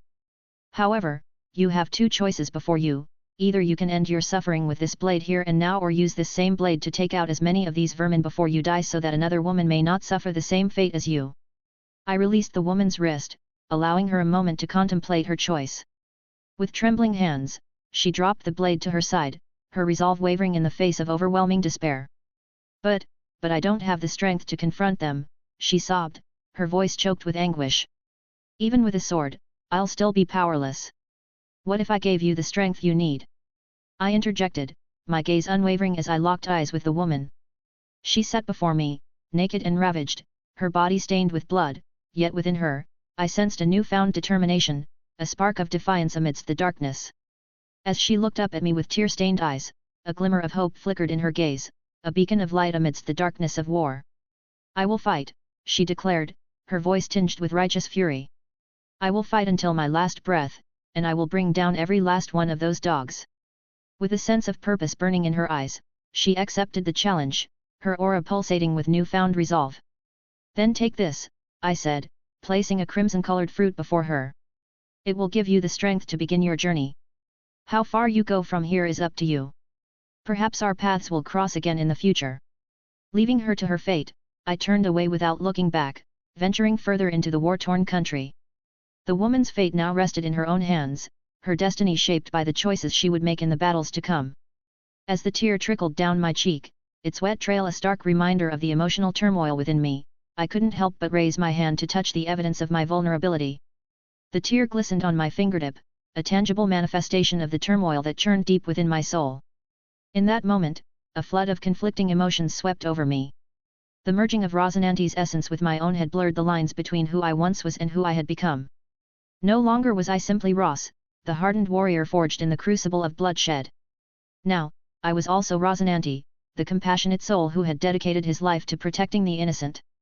The realization hit me like a thunderbolt, leaving me reeling in its wake. I had spent so long suppressing my emotions, burying them beneath layers of steel and resolve. But now, faced with the plight of these innocent children, those walls have crumbled, leaving me exposed and vulnerable. As I stood there, a flood of memories washed over me, each one a testament to the journey I had undertaken since arriving in this world. From saving Homing, to tempering my villainous nature, to following Doflamingo's whims to visit Mary Gosa despite the risk, joining the Marines, every decision I had made flashed before my eyes in vivid detail. In that moment, I realized the profound impact of a second persona that had subtly influenced me, which led me to make these choices. I had fundamentally changed, evolving into a blend of two extreme personalities, one shrouded in darkness and the other bathed in light. While my dark side remained dominant, the influence of my light side had subtly guided many of my decisions. It was a revelation that struck me to my core. For years, I had been oblivious to the gradual transformation occurring within me. But now, as tears welled in my eyes, I was forced to confront the truth. I was not the old Ross I had believed myself to be. I was something more, a complex amalgamation of conflicting traits, struggling to find balance in a world torn apart by chaos and conflict. With this newfound understanding, I felt a sense of clarity wash over me, and I finally realized whom to blame for all this mess. "Damn you, Rosinante," I muttered under my breath, my voice thick with emotion. "What have you done to me?" Chapter 54. The merging of our souls had unlocked a side of me that I had long thought was buried alongside the old Rosinante, a side that yearned for justice and compassion in a world consumed by chaos. It was a revelation that left me feeling both liberated and utterly lost. After composing myself, I made a decision. Even though I was Ross, an occasional act of kindness might be able to keep Rosinante's feelings in check and prevent me from succumbing to these newfound emotions. So, I led the kids back to the marine ship, Garp looking utterly dumbfounded by my actions. "What are you looking at, Garp-san? Haven't you seen war orphans before?" I asked him, a touch of sarcasm lacing my words as I helped the children board the warship. I knew that with the children on Garp's ship, they would find safety and perhaps even a new life. It was a small gesture, but it was the least I could do in a world torn apart by conflict and cruelty. And for now, it was enough. After settling the kids, I returned to my excursion. I was confident in my strength, and even when I was targeted by pirates or rebels, I cut them without mercy. As I ventured deeper into the heart of the city, my senses were assailed by the stench of death and the sounds of chaos. In the town square, a brutal spectacle unfolded before my eyes. A group of more than hundreds of rebels, their hands bound and faces etched with a mix of emotions, were lined up against a weathered wall, the harsh sunlight casting long shadows across the cobblestones. However, what caught my attention was not the ongoing execution but a man who was hidden beneath a dark cloak, watching the ongoing execution with rage and confusion. It was none other than Dragon, who had disguised himself to witness the true horror of this so-called rebellion. Dragon watched in horror as the tyrant's soldiers, their faces obscured by helmets and their weapons gleaming in the sunlight, aimed their rifles at the rebels. The tension in the air was palpable, a silent prelude to the impending violence. "Please, have mercy!" one of the rebels cried out, his voice filled with desperation as he pleaded for his life. Bang! Bang! Bang! But his words fell on deaf ears as the soldiers opened fire without hesitation, the crack of gunfire echoing through the square. The rebels, caught off guard and defenseless, were cut down in a hail of bullets, their bodies slumping to the ground in a grotesque display of carnage. The crowd, comprised of terrified civilians and impassive onlookers, watched in stunned silence as the massacre unfolded before them. Some turned away in horror, unable to bear witness to the senseless bloodshed, while others stood frozen in shock, their faces drained of color. Amidst the chaos, Dragon felt a surge of rage and helplessness wash over him. These were innocent people, their only crime being the desire for freedom from oppression. Yet, they were being slaughtered like animals by those who wielded power without mercy or remorse. As the gunfire subsided and the square fell silent once more, Dragon knew that he couldn't stand idly by and watch as more innocent lives were lost to the tyranny of the oppressors. With grim determination, he prepared to take action, knowing that the fight for justice would be a long and arduous one. But it was a fight worth undertaking, for the sake of those who had been silenced by the brutality of war. Just as Dragon was about to take action, I placed my palm on his shoulder, gripping it tightly to prevent him from acting impulsively. Dragon was so lost in rage that he had even let his guard down, allowing me to approach him without being detected. "Not yet, Dragon-san, not yet," I whispered urgently, exerting all my strength to restrain him. "You are not yet strong enough to challenge the structure of this world. Ideals are well and good, but you will need absolute power to challenge the true evil of this world. Don't lose your composure in a moment of impulse. There are marine soldiers around, and they will surely recognize you if you do something rash." As I spoke, I could sense a faint flicker of House Hoku Haki budding within Dragon, a testament to the immense strength and potential he possessed. It was clear that the world government feared those from the D clan for a reason, and Dragon was no exception. "Ross, let me go. I need to do something about this." Dragon gritted his teeth, his voice tinged with urgency as he struggled against my firm grip. Only the chaos within him helped me restrain him, otherwise, he would have easily broken free. "You would only doom yourself and these people, Dragon-san. Have you forgotten what I have told you before? The decision you make in anger will only ruin your goal," I whispered urgently, my words a desperate plea to prevent him from making a reckless move. I wanted him to become a revolutionary, not a prisoner locked away and impelled down because he couldn't control his impulses. Luckily for me, my words seemed to have struck a chord within him. He slightly calmed down and gazed at the ongoing execution in the square without making any sudden movements. Though his eyes burned with righteous fury, he seemed to understand the wisdom in my words, if only for the moment. In a secluded port town in the North Blue, the docks bustled with activity as various ships docked, most of them belonging to the mafia families of the West Blue region's 5 powerful families. The entire island was firmly under the control of the Western Mafia, but Doflamingo had plans to disrupt the status quo. With his rapid expansion efforts aiming to extend his influence over the entire North Blue and beyond, tensions were high among the underground factions. Recent developments, particularly the booming weapons trade in the first half of the Grand Line, had rattled the other criminal organizations. Feeling threatened by Doflamingo's growing power, the 5 families of the West had arranged a meeting, but it was a trap intended to eliminate Doflamingo and his family once and for all. The release of young Doflamingo's latest bounty, exceeding 200 million belly, only added fuel to their determination to eliminate the young upstart before he became unstoppable. Investing heavily in their plan, they stocked up on sea stone bullets and assembled all their devil fruit users, ready to strike and end the Doflamingo threat once and for all. Amidst the flurry of activity at the port, Doflamingo, accompanied by his loyal subordinate Senor, observed the numerous ships docked along the harbor. Each vessel represented a faction eager to see his downfall, their intentions clear as day. He, it seems we've gathered quite the welcoming committee, haven't we? Doflamingo remarked with a smirk, his eyes scanning the docks with a sense of amusement tinged with danger. I wonder how many of these fools will leave this place breathing after today. Senor, standing by his master's side in his pristine white suit, nodded in agreement. None, Master Doflamingo. We shall ensure that every last one of them meets their end here today, he vowed, his voice carrying a hint of disdain for their cowardly tactics. Despite his own criminal background, Senor held himself to a code of conduct, one that respected honor and proper standards of behavior. And while he might have found himself on the wrong side of the law, he couldn't help but admire the Donquixote family's adherence to their own principles. Deep down, Senor was eager to meet the one who had aided Doflamingo in achieving their current status, their young master, Ros. He had heard whispers of Ross's exploits and his influence within the family, and Senor couldn't help but feel a sense of anticipation at the prospect of meeting the enigmatic figure who held such sway over their fortunes.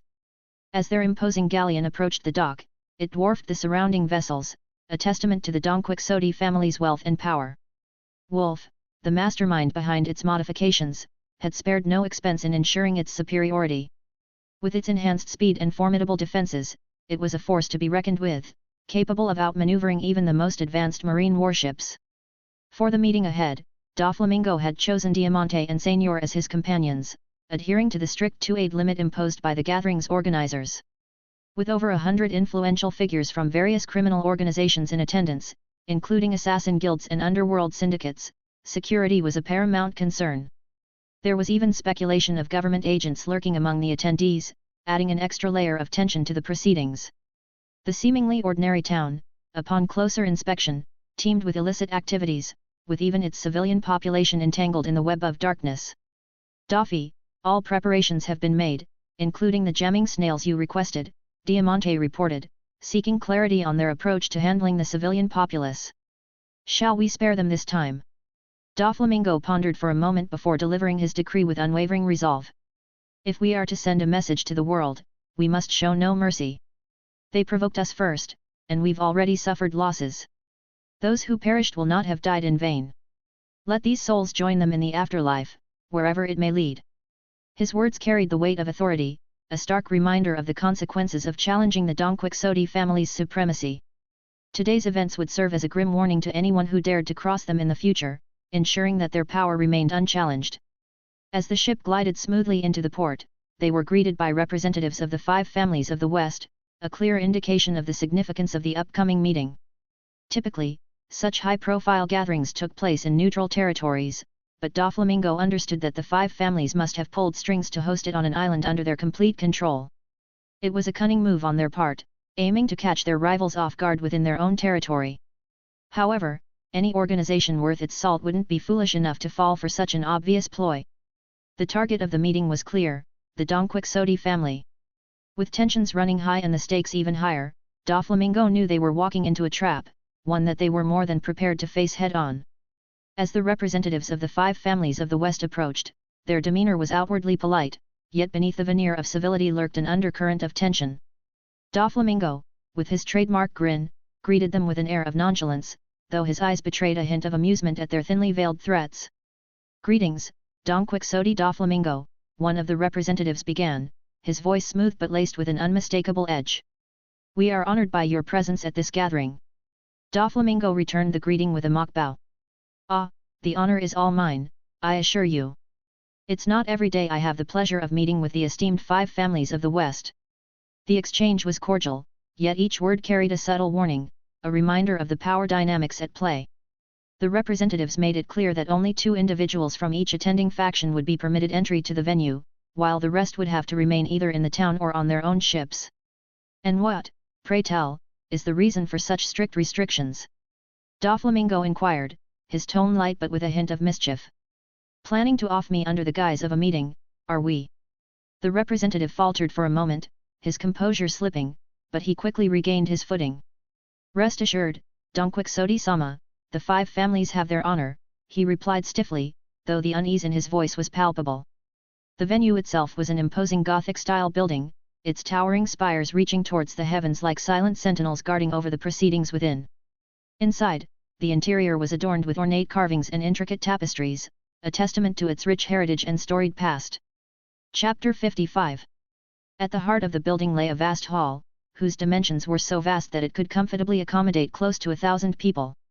Dominating the center of the hall was a sprawling table made of atom wood, its polished surface gleaming in the dim light of the room. It was here, amidst the grandeur and opulence, that the fate of tonight's meeting would be decided. As Doffy took his seat at the far end of the imposing table, his keen observation Shucky was on high alert, scrutinizing every detail of the room. He noted the subtle movements of the maids and butlers guiding the leaders to their seats, their every gesture was a potential threat in his eyes.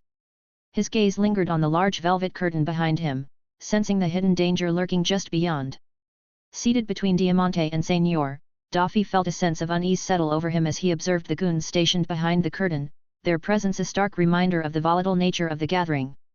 Despite his discomfort, he maintained a facade of calm, his fingers tapping rhythmically on the table as he tried to distract himself from the tension in the air. Minutes stretched into eternity as the room filled with the leaders of the underworld, each one eyeing the others with a mixture of suspicion and disdain. Doffy's patience wore thin with each passing moment, his veins pulsing with suppressed anger at the delay. But he knew better than to let his emotions get the better of him, at least for the time being. Tape-tub-tub. His fingers continued their steady rhythm, a silent testament to his mounting impatience. But beneath the surface, a storm was brewing, and Doffy could only wait for the inevitable clash that lay ahead. As the large door leading towards the exit closed with a resounding thud, signaling the start of the meeting, a hushed silence descended upon the room. All eyes turned towards the head of the table, where the representatives of the 5 families of the West Blue sat in solemn anticipation. One of the representatives, a stout man with a graying beard, rose to his feet, his voice carrying across the room with authority. "Ladies and gentlemen, esteemed leaders of the underworld," he began, his words measured and deliberate. He decided not to bullsh*t around and directly dove into the heart of the matter. "We have gathered here today to address a matter of utmost importance: the growing influence of the Donquixote family and its impact on our operations." His gaze swept across the room, pausing briefly on Doffy before continuing. "It has come to our attention that the Donquixote family has been expanding its reach into territories that rightfully belong to us. This cannot be allowed to continue unchecked." Doffy leaned back in his chair, his expression one of mild amusement as he listened to the veiled threats disguised as diplomatic discourse. He exchanged a knowing glance with Senior and Diamante, silently acknowledging the gravity of the situation. The representative continued, his tone growing more assertive with each passing moment. "Therefore, it is imperative that we take decisive action to ensure that our interests are protected. To this end, we propose a mutually beneficial arrangement, one that will restore balance to the underworld and preserve the integrity of our operations." Doffy chuckled softly under his breath, the irony of the situation not lost on him. "And what, pray tell, does this arrangement entail?" he interjected, his voice laced with sarcasm. The representative faltered momentarily, caught off guard by Doffy's interruption, but quickly regained his composure. "Simply put, we expect the Donquixote family to withdraw from territories currently under our control, cease all expansion efforts immediately, and unconditionally surrender all your weapon manufacturing core details, he declared, his tone firm and unwavering. Daffy raised an eyebrow, his amusement evident as he leaned forward, resting his chin on his folded hands. "Ah, I see. And if we refuse?" he inquired, a smirk playing at the corners of his lips. The representative's expression darkened, his facade of civility slipping for a moment before he regained his composure. "Then we will have no choice but to take more, drastic measures," he replied cryptically, his words laden with thinly veiled threats. Daffy's smirk widened into a sly grin as he leaned back in his chair, unfazed by the veiled threats. "My dear friend, you underestimate the lengths to which I am willing to go to protect what is mine," he countered, his tone dripping with confidence. With that, the stage was set for a high-stakes showdown between the Donquixote family and the 5 families of the West Blue, each side poised to defend their interests at any cost. And as the meeting wore on, tensions continued to escalate, with the outcome hanging in the balance. "Ha ha ha, you little bastard, do you still think you have a choice here?"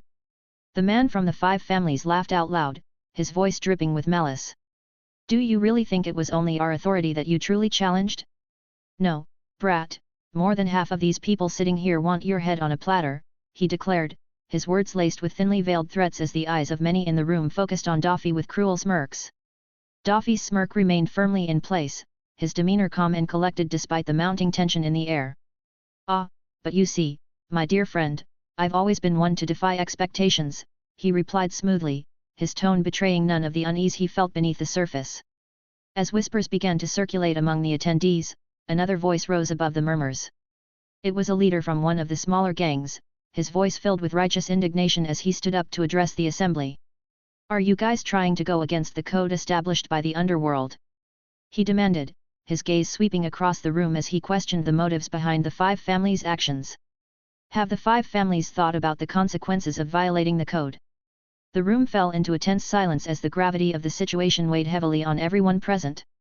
The code of the underworld was sacrosanct, a set of unspoken rules that governed the behavior of all those involved in the shadowy world of organized crime. To break these rules was to invite chaos and discord, threatening the fragile balance that held the underworld together. Whispers grew louder as more voices joined in, expressing doubts and concerns about the 5 families' reckless disregard for the code. It was clear that the decision to lay a trap using the name of the underground had struck a nerve, casting doubt on the integrity of the 5 families and sowing seeds of dissent among their ranks. Bang! The deafening sound of gunfire echoed through the hall, cutting through the growing commotion like a knife through butter. Shock rippled through the assembled crowd as they realized what had just transpired. All eyes turned to the representative who had spoken for the 5 families, their expressions a mix of horror and disbelief. Moments earlier, they had been engaged in heated debate, questioning the motives and actions of the 5 families. Now, with a single gunshot, the illusion of civility shattered, replaced by a stark reality of violence and betrayal. The leader of the small gang lay slumped in his chair, a pool of blood spreading beneath him as his lifeless eyes stared blankly ahead. The room fell into a stunned silence as the gravity of the situation sank in. The representative, his voice dripping with sarcasm, broke the silence with a chilling question. "Anyone else that would like to challenge the decision of the 5 families?" He sneered, his words a thinly veiled threat. "If yes, then you can follow in his footsteps." Within moments, the entire hall was surrounded by goons carrying weapons. Fear and uncertainty hung heavy in the air as the attendees grappled with the harsh reality of their situation. They had come here seeking resolution, only to find themselves ensnared in a deadly trap orchestrated by those they had trusted. "Now, for those who have yet to align with us," the man declared, his voice carrying a tone of authority, "I offer you a last chance at redemption. Join us, and together we shall rule the entire underworld as its undisputed overlords." Daffy observed the room, noting that the majority, more than 60%, had already pledged their allegiance to the 5 families. The remaining attendees seemed to waver, their expressions torn between fear and uncertainty. As the man's proposal hung in the air, a smattering of applause broke out. Daffy, already on his feet with an amused smile playing across his lips, joined in the applause. "Bravo! That was quite the performance," Daffy remarked, his tone dripping with sarcasm. "Truly remarkable. I must say, I'm impressed." The man's facade of confidence faltered for a moment, a flicker of uncertainty crossing his features. But he quickly regained his composure, his gaze narrowing on Daffy with a mixture of disdain and determination. "Do you have a death wish, brat?" he sneered. "Or do you believe that simply because you have a powerful devil fruit user by your side, you are invincible? Look around you. Every gun in this room is loaded with sea stone bullets, ready to restrain him. You have no way out. Today, the name of the Donquixote pirates will be erased from history." Daffy sneered at the man, his confidence unwavering. He knew the man's claims about the abundance of sea stone bullets were likely exaggerated. Sea stone was a rare and precious resource, not something that could be easily mass-produced. Even the world government would struggle to equip an entire army with such ammunition. Daffy estimated that only a handful of the gunmen in the room might possess sea stone bullets, and he was prepared to deal with them. "Hee, now that you've made your offer, it's only fair that I make mine," Daffy retorted, his laughter echoing through the hall like the cackle of a madman. "Serve me, and in return, I will grant you dominion over this world." The faces of the remaining attendees darkened at Daffy's proposition. While the 5 families had offered cooperation, Daffy's demand for servitude was met with resentment and suspicion. The tension in the room grew palpable as silence fell over the hall. After what felt like an eternity, only 3 individuals stepped forward to stand behind Daffy. He regarded them with a smirk, intrigued by their boldness. "You've made a wise choice. What's your name?" Daffy inquired, addressing the young man who stood at the forefront. "Marcus, Master Doflamingo." "I am ready to serve you," the young man replied, bowing respectfully, followed by his 2 aides.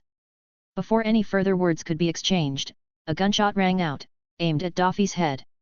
With lightning-fast reflexes honed by his observation hackie, Daffy tilted his head, narrowly dodging the bullet. "Kill them!" The man from the 5 families barked, his command echoing through the room. In an instant, Senor sprang into action, unleashing his devastating birdcage technique. Strings of razor-sharp wire shot out from his fingertips, encircling the entire island in a lethal cage, trapping everyone within its confines. Meanwhile, Diamante drew his blade, which was disguised as his belt, ready to engage anyone who dared to oppose them. As Senor's birdcage enveloped the island, trapping all within its deadly embrace, chaos erupted in the meeting hall. Daffy's smirk widened into a twisted grin as he reveled in the pandemonium. With a flick of his wrist, he summoned forth the fiery power of his flame fruit, engulfing the room in a blaze of searing heat. "Feel the flames of hell, you pathetic worms!" Daffy's voice echoed with maniacal glee as flames danced from his fingertips, licking hungrily at the terrified attendees. The sea stone bullets now seemed like mere trifles as Daffy's devil fruit abilities granted him dominion over the very essence of fire itself. Chapter 56. In the midst of the inferno, Diamante danced among the flames, his body morphing and shifting as he tapped into the power of his soot fruit. Trails of swirling soot encased his form, rendering him impervious to the heat and granting him the ability to manipulate the very fabric of reality itself. Together, Daffy and Diamante became a deadly duo, their powers intertwining in a deadly ballet of destruction. Flames roared and soot billowed as they cut through their enemies with ruthless efficiency. The air was thick with the stench of burning flesh and the agonized screams of the dying. "Show no mercy. Let their blood paint the walls of this accursed hall." Daffy's laughter rang out above the din of battle as he unleashed torrents of fire upon his foes. His eyes gleamed with mad delight as he reveled in the slaughter, each death fueling his insatiable thirst for power. Meanwhile, Senor's control over the goons grew ever more absolute as he manipulated their minds, turning them against each other in a frenzy of bloodlust. Brother turned against brother, friend against friend, as Senor's strings of manipulation danced like marionettes in his hands. Amidst the carnage, Marcus and his companions stood frozen in horror, their faces pale with shock and disbelief. They had thought to align themselves with Daffy in hopes of gaining power and prestige, but now they found themselves caught in the crossfire of a battle they could never hope to win. "Master Doflamingo, what have we done?" Marcus whispered, his voice barely audible above the roar of flames and the screams of the dying. Daffy turned to regard Marcus with a twisted smile, his eyes gleaming with madness. "You've made your choice, Marcus. Now live with the consequences." With that chilling proclamation, Daffy unleashed another wave of fire, consuming everything in its path. The once grand meeting hall now lay in ruins, a testament to the brutality and ruthlessness of the Donquixote pirates. As the flames began to die down and the screams faded into silence, Daffy stood amidst the smoldering wreckage, his laughter echoing through the hall like the toll of a death knell. For in that moment, he knew that he had cemented his place as a tyrant without equal in his quest for ultimate power. The next morning, as I lounged on Garp's ship, the tranquil atmosphere was shattered by the chaotic explosions from within the Ambrosia kingdom.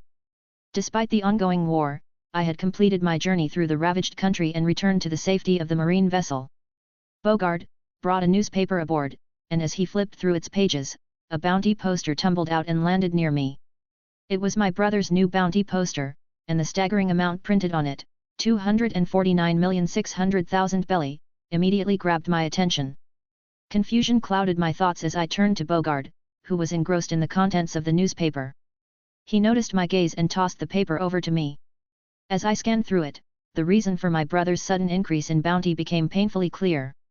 He had single-handedly decimated an entire island in the North Blue, a territory under the control of the Western Mafia. Unlike the last time, he did not even spare the women and children this time around.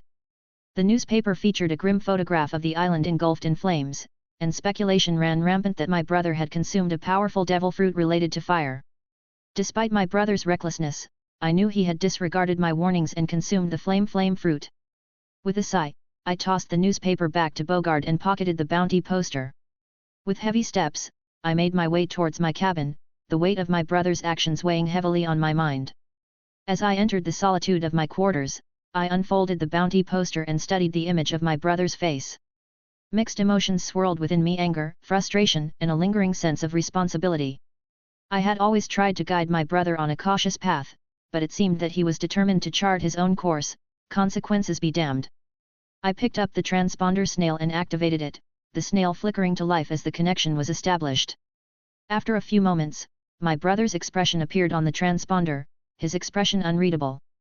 "Ross," he greeted, his voice tinged with surprise. "What brings you to call me?" I composed myself for a moment, the weight of our recent conversation weighing heavily on my mind. "I saw your new bounty poster," I began, trying to keep my tone neutral. "What happened, Doffy?"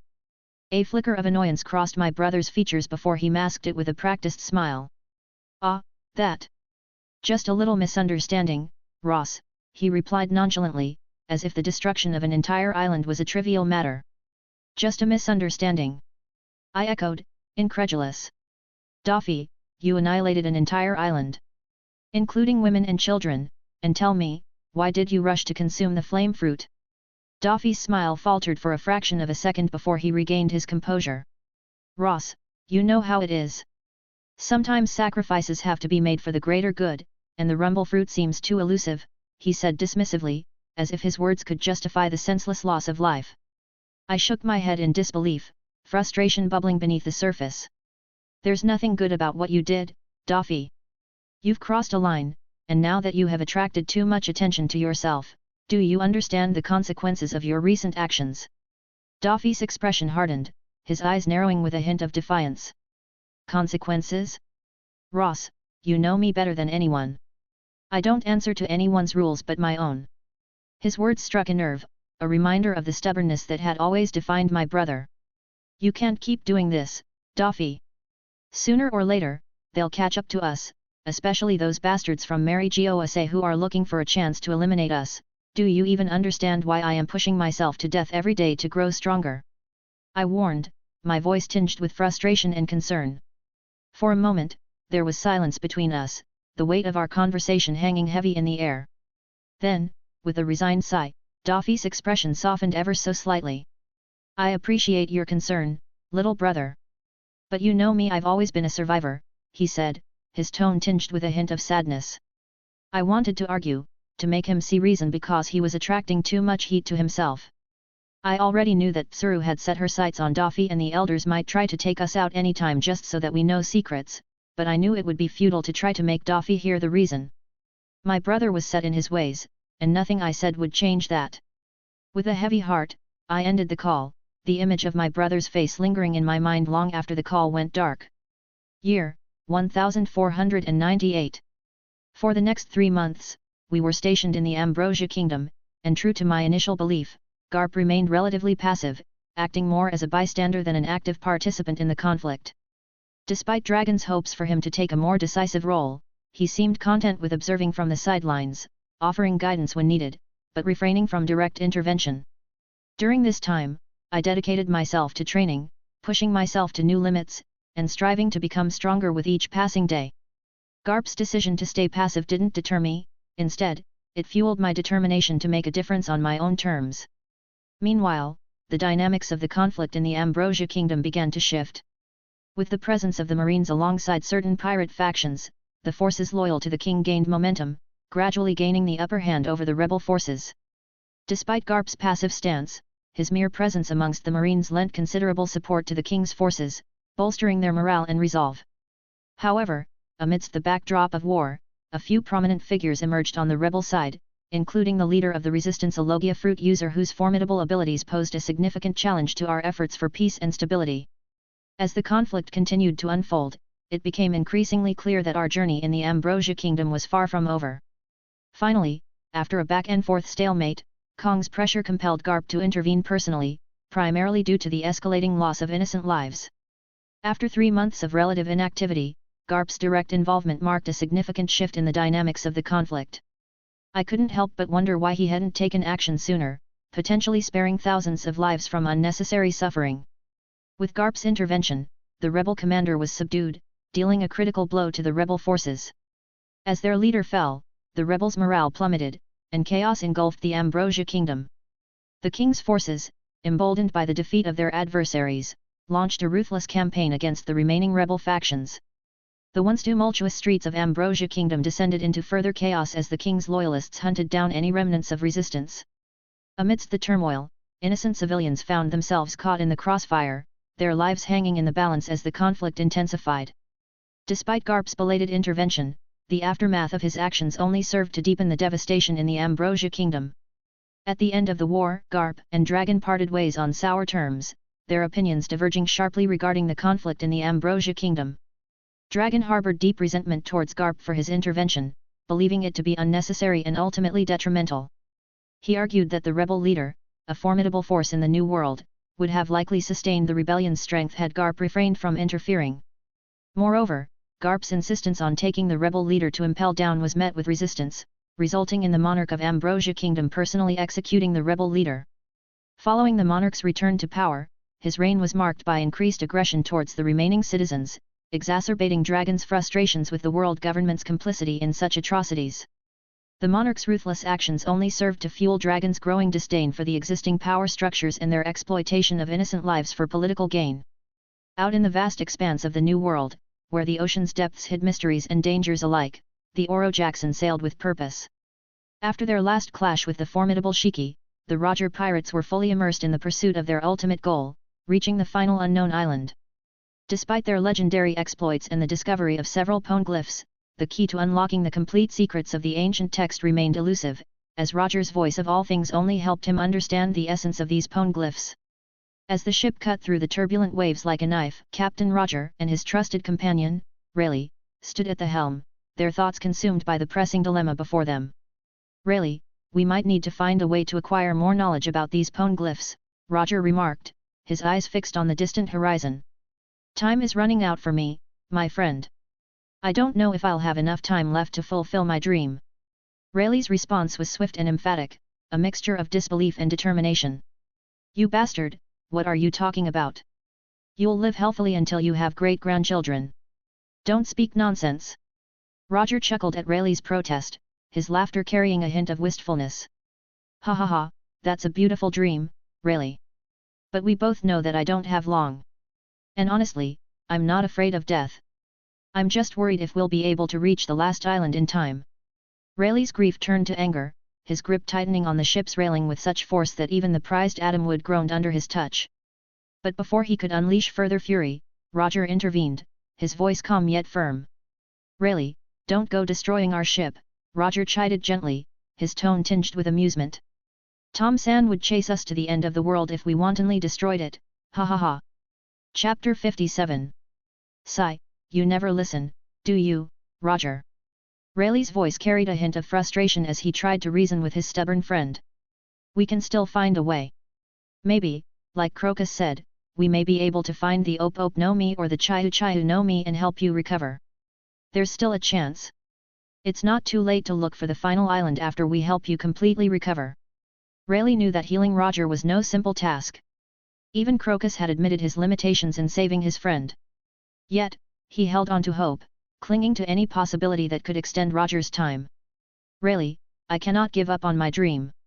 If I do, I'm afraid the dream would give up on me, Roger replied, his tone resolute. My gut instinct tells me that we can achieve it. But if we go after finding a cure for myself, we may never achieve our dream in this lifetime. A heavy silence settled between the two friends, neither willing to yield. Raleigh understood Roger's determination, but he couldn't shake the worry gnawing at him. With a resigned sigh, Raleigh relented. Fine, you win. But promise me not to recklessly involve yourself in unnecessary clashes, especially with that madman Garp. You both have dung for brains. The more you fight, the faster your life drains. So, avoid fights unless absolutely necessary, all right. Roger's sheepish grin only exacerbated Raleigh's headache. What am I going to do with you? He muttered, shaking his head in exasperation. But Raleigh wasn't finished yet. He had an idea, a spark of inspiration that could potentially solve their dilemma. Why don't we find someone who might already know about these poneglyphs? Raleigh suggested, his eyes alight with newfound hope. Roger's interest was piqued, and he urged Raleigh to continue. Remember, Whitebeard's crew has Odin Kojaki, Raleigh continued. Maybe if we can convince him to help us, then maybe we wouldn't have to roam around the seas blindly to find those red poneglyphs. Roger's eyes widened in surprise at the brilliance of Raleigh's suggestion. Why hadn't he thought of this before? His friend truly was a genius. With a newfound sense of purpose, Roger felt the thrill of adventure coursing through his veins once more. It was time to find Whitebeard, and perhaps, finally uncover the secrets hidden within the ancient poneglyphs. After the mess in Ambrosia Kingdom, Garp refused to go back to Marineford because he was mad at Kong for tricking him. So, we stayed in the New World, chasing pirates whenever we felt like it. Garp was quiet and kind of sad after his fight with Dragon. He used to be loud and cheerful, but now he just seemed lost in his thoughts, making everyone on the ship feel uneasy. But I kept up with my usual routine. I was lifting this really heavy weight, adding more and more plates to it. I didn't even know how much it weighed anymore, I just wanted to push myself harder. 17,123, 17,124. 17,125. I counted each time I swung the weight. It was tough, with my muscles burning with every swing, but I knew it was making me stronger. I focused on the exercise, shutting out everything else. Garp's silence hung over the ship like a dark cloud. He seemed weighed down by what happened with Dragon, lost in his thoughts. It was like he wasn't himself anymore, just a shell of the person he used to be. As I finished my routine for the day, wiping the sweat from my brow, I noticed Cuzin sitting on the railing in my usual spot. He looked lost in his own thoughts, his gaze fixed on the horizon as if searching for something in the vast expanse of the sea. Approaching him cautiously, I could sense the weight of his contemplation, mirroring the heaviness that seemed to hang over the entire ship since our encounter with Dragon. Hey, Cuzin-san, I greeted him softly, not wanting to startle him from his reverie. He turned his head slightly, acknowledging my presence with a nod but saying nothing. His expression was inscrutable, a mixture of melancholy and determination. I sat down beside him, leaving a respectful distance, not wanting to intrude but also feeling compelled to offer some semblance of companionship in our shared solitude. Everything all right? I asked, my voice low, as if afraid to disrupt the fragile peace of his thoughts. Cuzin sighed, a heavy sound that seemed to carry the weight of the world. Just thinking, he replied, his voice tinged with resignation. About everything that's happened, about where we're headed next. I nodded, understanding the weight of his words. We were all grappling with the aftermath of recent events, each of us searching for our own path forward in the midst of uncertainty. It's a lot to take in, I offered sympathetically, unsure of what else to say. Cuzin chuckled softly, the sound tinged with bitterness. That's one way to put it, he remarked, his gaze returning to the endless expanse of the sea. For a while, we sat in silence, the only sound being the gentle lapping of waves against the hull of the ship. Despite the heaviness of the moment, there was a strange sense of peace in our shared solitude. I now understand some things you've told me before, Ross, Cuzin began, his voice thoughtful. I used to believe in finding true justice by staying true to my beliefs, and standing strong. But recent events have shown me otherwise. I think the concept of justice, changes its shape depending on where one stands. His words hung heavy in the air, echoing the sentiments of many who had grappled with the complexities of morality and righteousness in a world rife with uncertainty. Ha ha ha, is that what you've come to after all this, Kuzan-san? I chuckled, my tone laced with a hint of amusement. It seems like a convenient excuse, doesn't it? You still fail to understand how corrupt this world is, Kuzan-san. Sometimes, it's simple if you are willing to face the consequences that follow. Remember this, Kuzan-san, justice cannot be for one side alone, it must be for both. And until you realize that, you'll never be able to break out of that shell. As I spoke, I was aware that I was pushing Kuzan towards a different path than his canon counterpart. I needed him to remain within the Marines if I were to execute my plan to take over the organization in the future. Having the Marines under our control would be a crucial turning point against the world government. While it might lead to the splitting of the Marines, as long as I could garner the support of the majority of the Marine powerhouses, fighting the world nobles would be more manageable. I wasn't naive enough to believe that the power that had ruled for close to 8 centuries could be toppled with mere one-on-one brawls. It would require an all-out war, and the entire world would burn in the aftermath. Moreover, we would need the Marines to deal with the aftermath. It was a long-term project, but it was necessary if we were to ascend to the throne. Say, Ross, in that case, what do you think Garp-san should have done? Kuzan questioned, delving deeper into the discussion. Honestly, Kuzan-san, I cannot speak for others. No two humans are the same. But for me, once I have the strength, I will follow what my heart truly wants, damn the consequences. If I have to burn the whole world to achieve peace, then so be it, ha ha ha, I replied, unable to contain the flow of my ambition. Even Kuzan seemed uneasy about me and my words. So, you truly want to quit, don't you? Do you know how Garp-san might feel about this? He truly thinks of passing on his mantle to you. He prides in you even more than his own son, you know, Kuzan commented, acknowledging the unique bond between Garp and me. He understood that, out of the two of us, I had the talent to surpass Garp in the future. Honestly, Kuzan-san, Garp-san is the one who understands best that I will eventually quit. Maybe what he truly wishes is for me to inherit his true ideals, and change the world for the better. Who knows? Maybe in the future, it might be the Marine hero who sows the seeds of change in this world. A monkey might truly help change this world, I said, knowing that eventually, things would change. But I was not going to rely on the protagonist of this world. I, myself, would become one and change this world, ruling it alongside my brother. Time flew by. In the vast expanse of the tumultuous seas, the year 1498 unfolded with a tapestry of events that would shape the destinies of many individuals and nations. As I, a mere observer with access to information from various sources within the Marines, Cypher Paul, and even my own brother, reflected upon the pivotal moments of this year, I couldn't help but feel a sense of foreboding. Among the myriad events that transpired during this year, one of the most significant occurrences was the ascension of Neptune to the throne of the Ryuagyo kingdom. Following the demise of the previous monarch, Neptune assumed the mantle of kingship, ushering in a new era for his underwater domain. Meanwhile, on distant shores, the exploits of legendary figures reverberated across the seas. Kairos, a formidable warrior, achieved a remarkable feat by notching a record 1,000 victories in the Corrida Colosseum, cementing his reputation as a force to be reckoned with. However, amidst these triumphs, darker forces lurked in the shadows. In the distant land of Wano, the tyrannical Orokai solidified his grip on power, forging an unholy alliance with the fearsome Kaido to establish weapon factories that churned out instruments of destruction. Their nefarious dealings spread ripples of chaos and suffering throughout the world, as their insatiable greed knew no bounds. As the Donquixote family tightened its grip on the North Blue, my brother's sights were set on the elusive realm of the New World. Despite my reluctance to embroil ourselves in the treacherous affairs of that fabled sea, Daffy remained steadfast in his determination to explore its depths. What started as a mere inclination soon solidified into a fervent desire, fueled by ambition and a thirst for power. The turning point came with an unexpected invitation from the Beast Pirates, a notorious crew led by the indomitable Kaido. Their offer of collaboration in the production of weapons piqued Daffy's interest, presenting an opportunity too tantalizing to resist. As the preeminent weapon makers in the world, the Donquixote family held sway over markets far and wide, and Kaido's proposal promised to expand their influence even further. Despite my misgivings and warnings about the dangers lurking in the New World, Daffy was undeterred.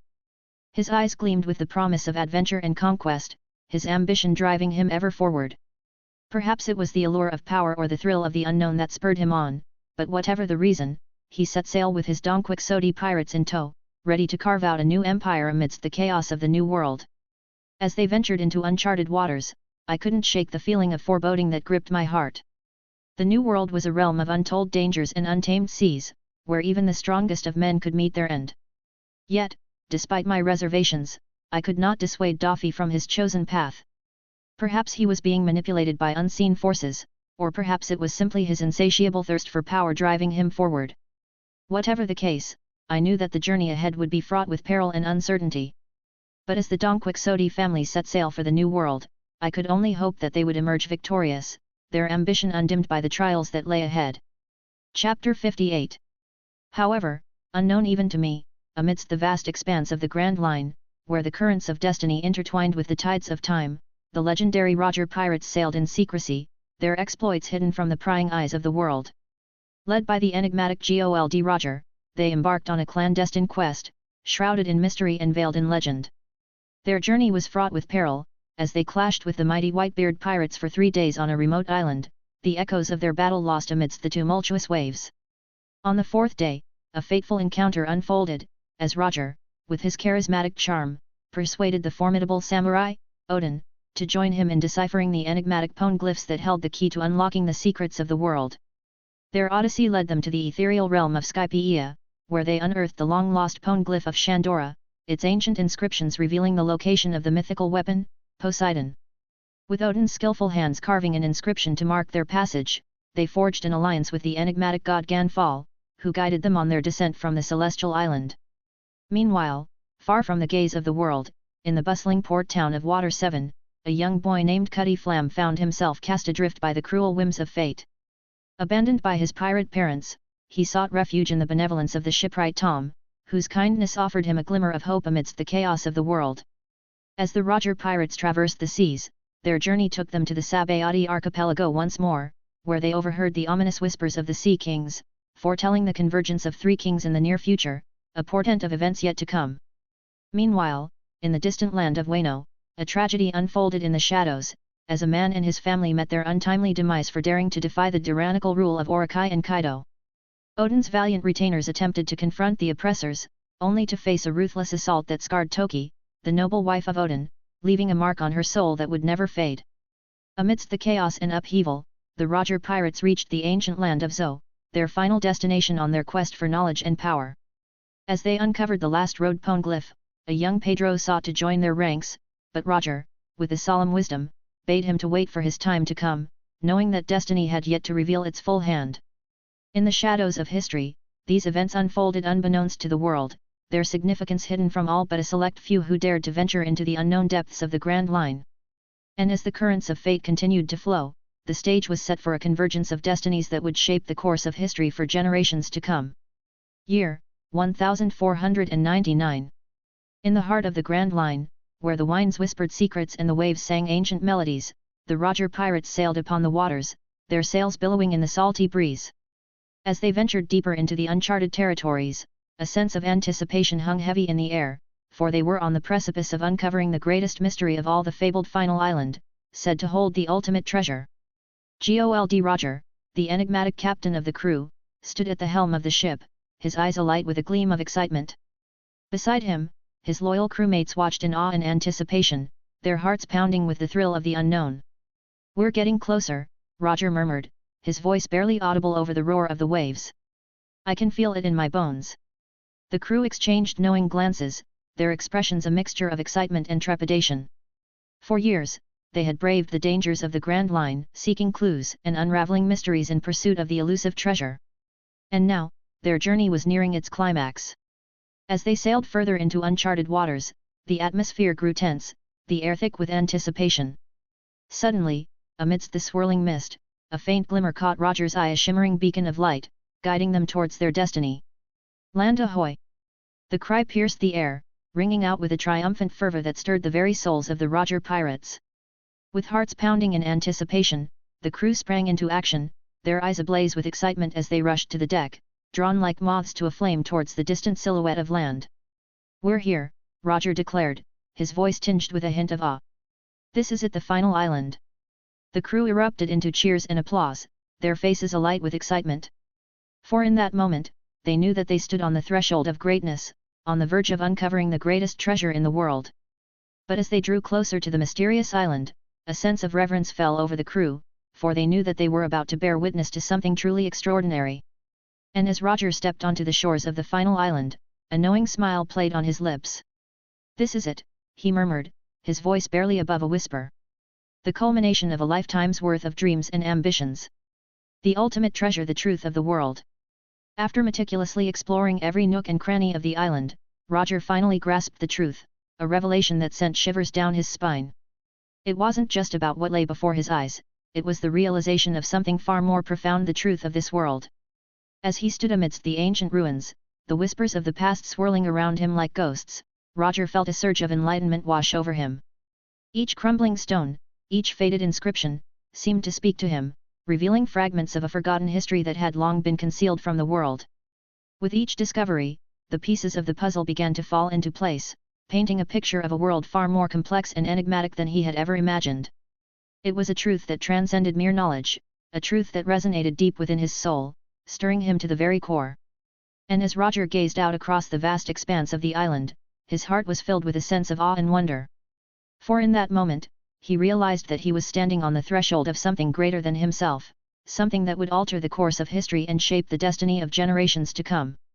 And then, as if touched by a divine revelation, Roger's laughter erupted, a resounding symphony of triumph and revelation that reverberated across the island, echoing through the ages.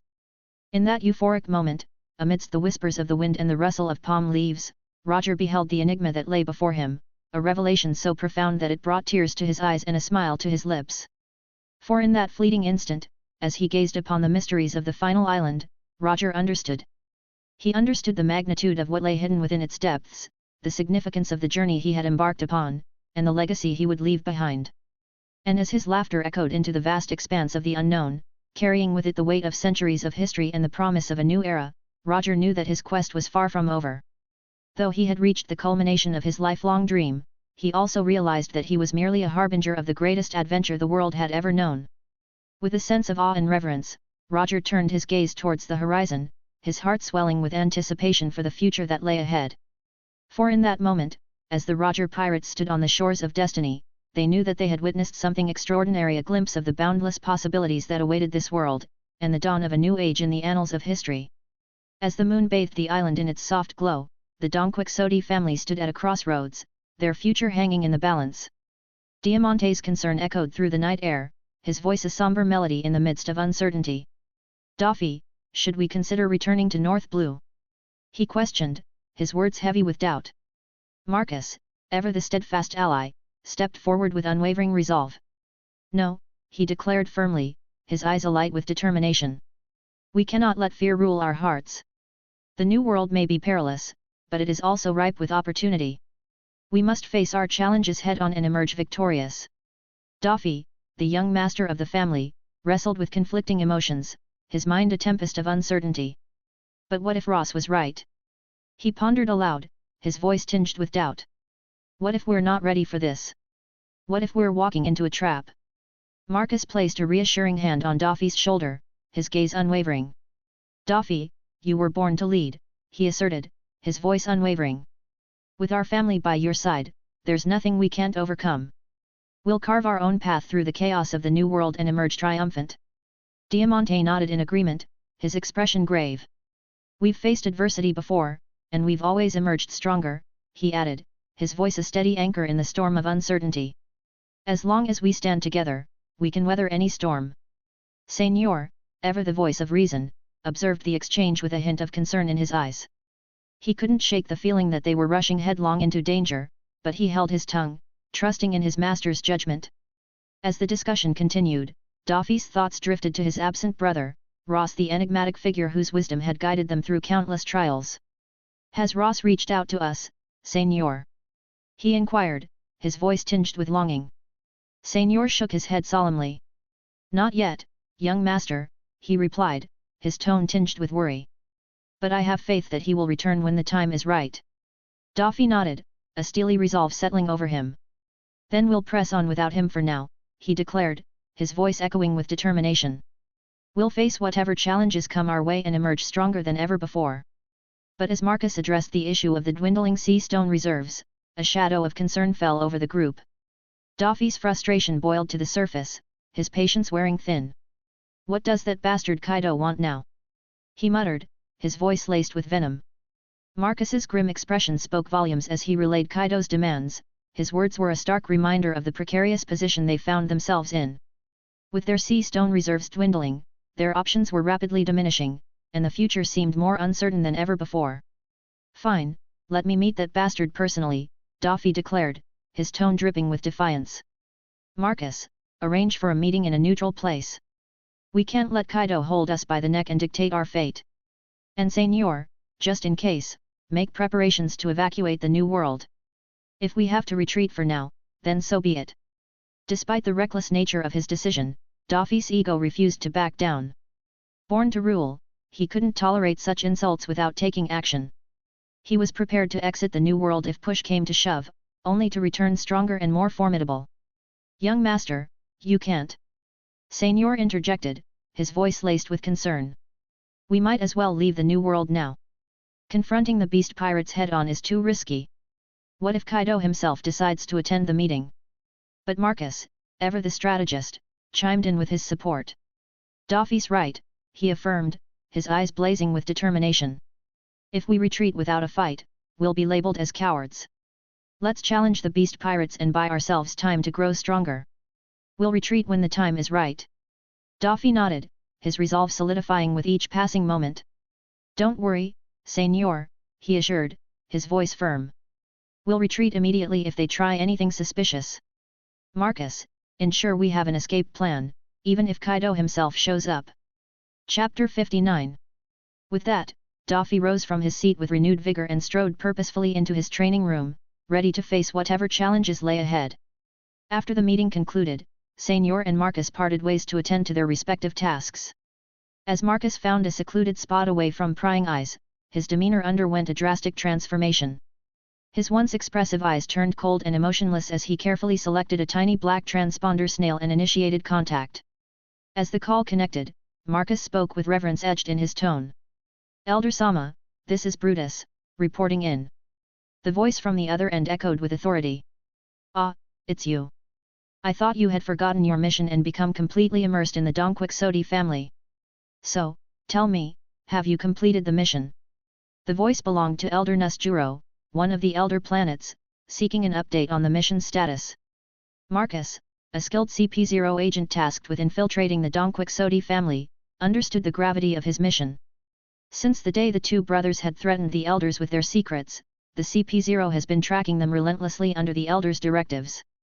Keeping the younger brother under control was relatively simple, given his affiliation with the Marines. However, dealing with Doflamingo required a more specialized approach to integrate into the family and unearth their secrets while ensuring the two brothers' secrets remained buried forever. Yes, Elder Sama, I have gathered all the necessary information about their connections, Marcus replied, his voice steady. Eliminating them simultaneously is feasible, but the only obstacle is the kid within the Marines. He's under Garp's protection, making targeting him simultaneously. Marcus trailed off, knowing the challenges that lay ahead. As a seasoned CP0 agent, Marcus understood the risks involved, but his loyalty to the Elders' commands drove him to fulfill his duty, even if it meant going undercover to protect their secrets. Forget about the kid in the Marines, he'll be dealt with at the same time as the older Donquixote kid, just take care of things on your side, Elder Nusjuro's voice commanded, dismissing any concern over the younger brother's protection. Did they really think they could survive in this world after challenging us so blatantly? Just make sure you take down every last one of the Donquixote family, no exceptions. Coordinate with the other agents and finish the mission. Get back to Mary Gosa, we can't afford to have one of our finest agents wasting time on children. With that, the call ended, leaving Marcus with a clear directive. The fate of the Donquixote family had been sealed, and as a loyal member of the world government, he was determined to see the mission through to its end. With steely resolve, Marcus set out to coordinate with his fellow agents, knowing that the eradication of the Donquixote family was imminent. As I lounged on the deck, relishing a moment of respite after the rigors of my daily routine, the booming voice of Vice Admiral Garp seized my attention. With curiosity piqued, I moved closer, observing the gravity etched across Garp's visage as he engaged in conversation via the transponder snail. The news he received seemed to carry weighty implications, casting a shadow over the serene atmosphere of the ship. "Kong-san, this is indeed a momentous occasion," Garp acknowledged, his jubilant voice resonating across the deck. "I understand the significance of my presence at Marineford for the announcement of the new admirals. I will make haste to return."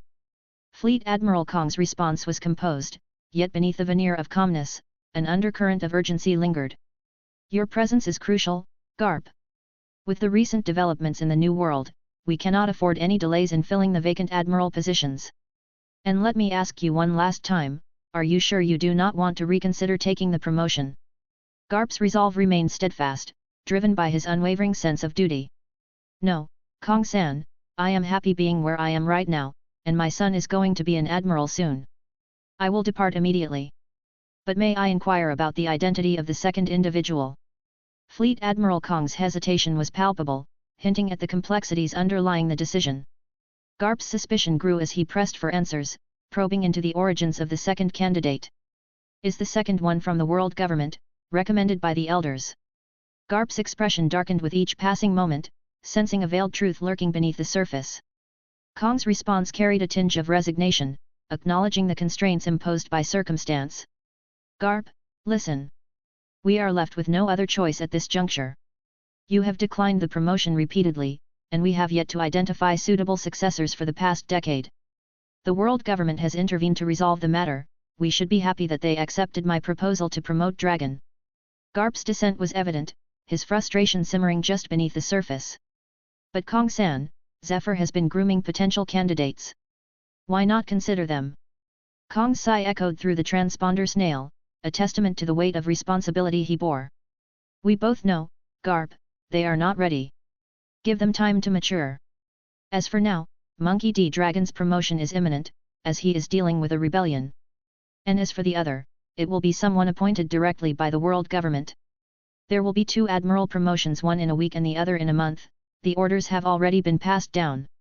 With a heavy heart, Garp acquiesced, resigned to the course of action dictated by higher authority. "I understand, Kong-san. I will make my way to Marineford within the week." And with those words, the call concluded, leaving a lingering sense of apprehension in its wake, but there was also delight for his son's upcoming promotion. "Oh, Garp-san, so finally, are they going to appoint a new admiral?" Kuzan's inquiry interrupted my reverie, but my mind raced with thoughts. I knew that many things would change, my mere presence was an anomaly. Even in the canon, during the current timeline, the admiral positions were unclear, except during the time of the Ed War, where Sengoku was an admiral and Borsellino was still a vice-admiral during the ambush of Fisher Tiger. But now, I just overheard that there were going to be 2 admiral promotions. One was for Monkey D. Dragon, and the second is still not disclosed, but by Garp's words, he or she must be a world government agent. I had an inkling that Dragon might have quit the Marines after he became an admiral, but it was never confirmed in canon. Perhaps the elders were planning to keep Dragon in check due to his recent actions, which I am sure would not have escaped their attention.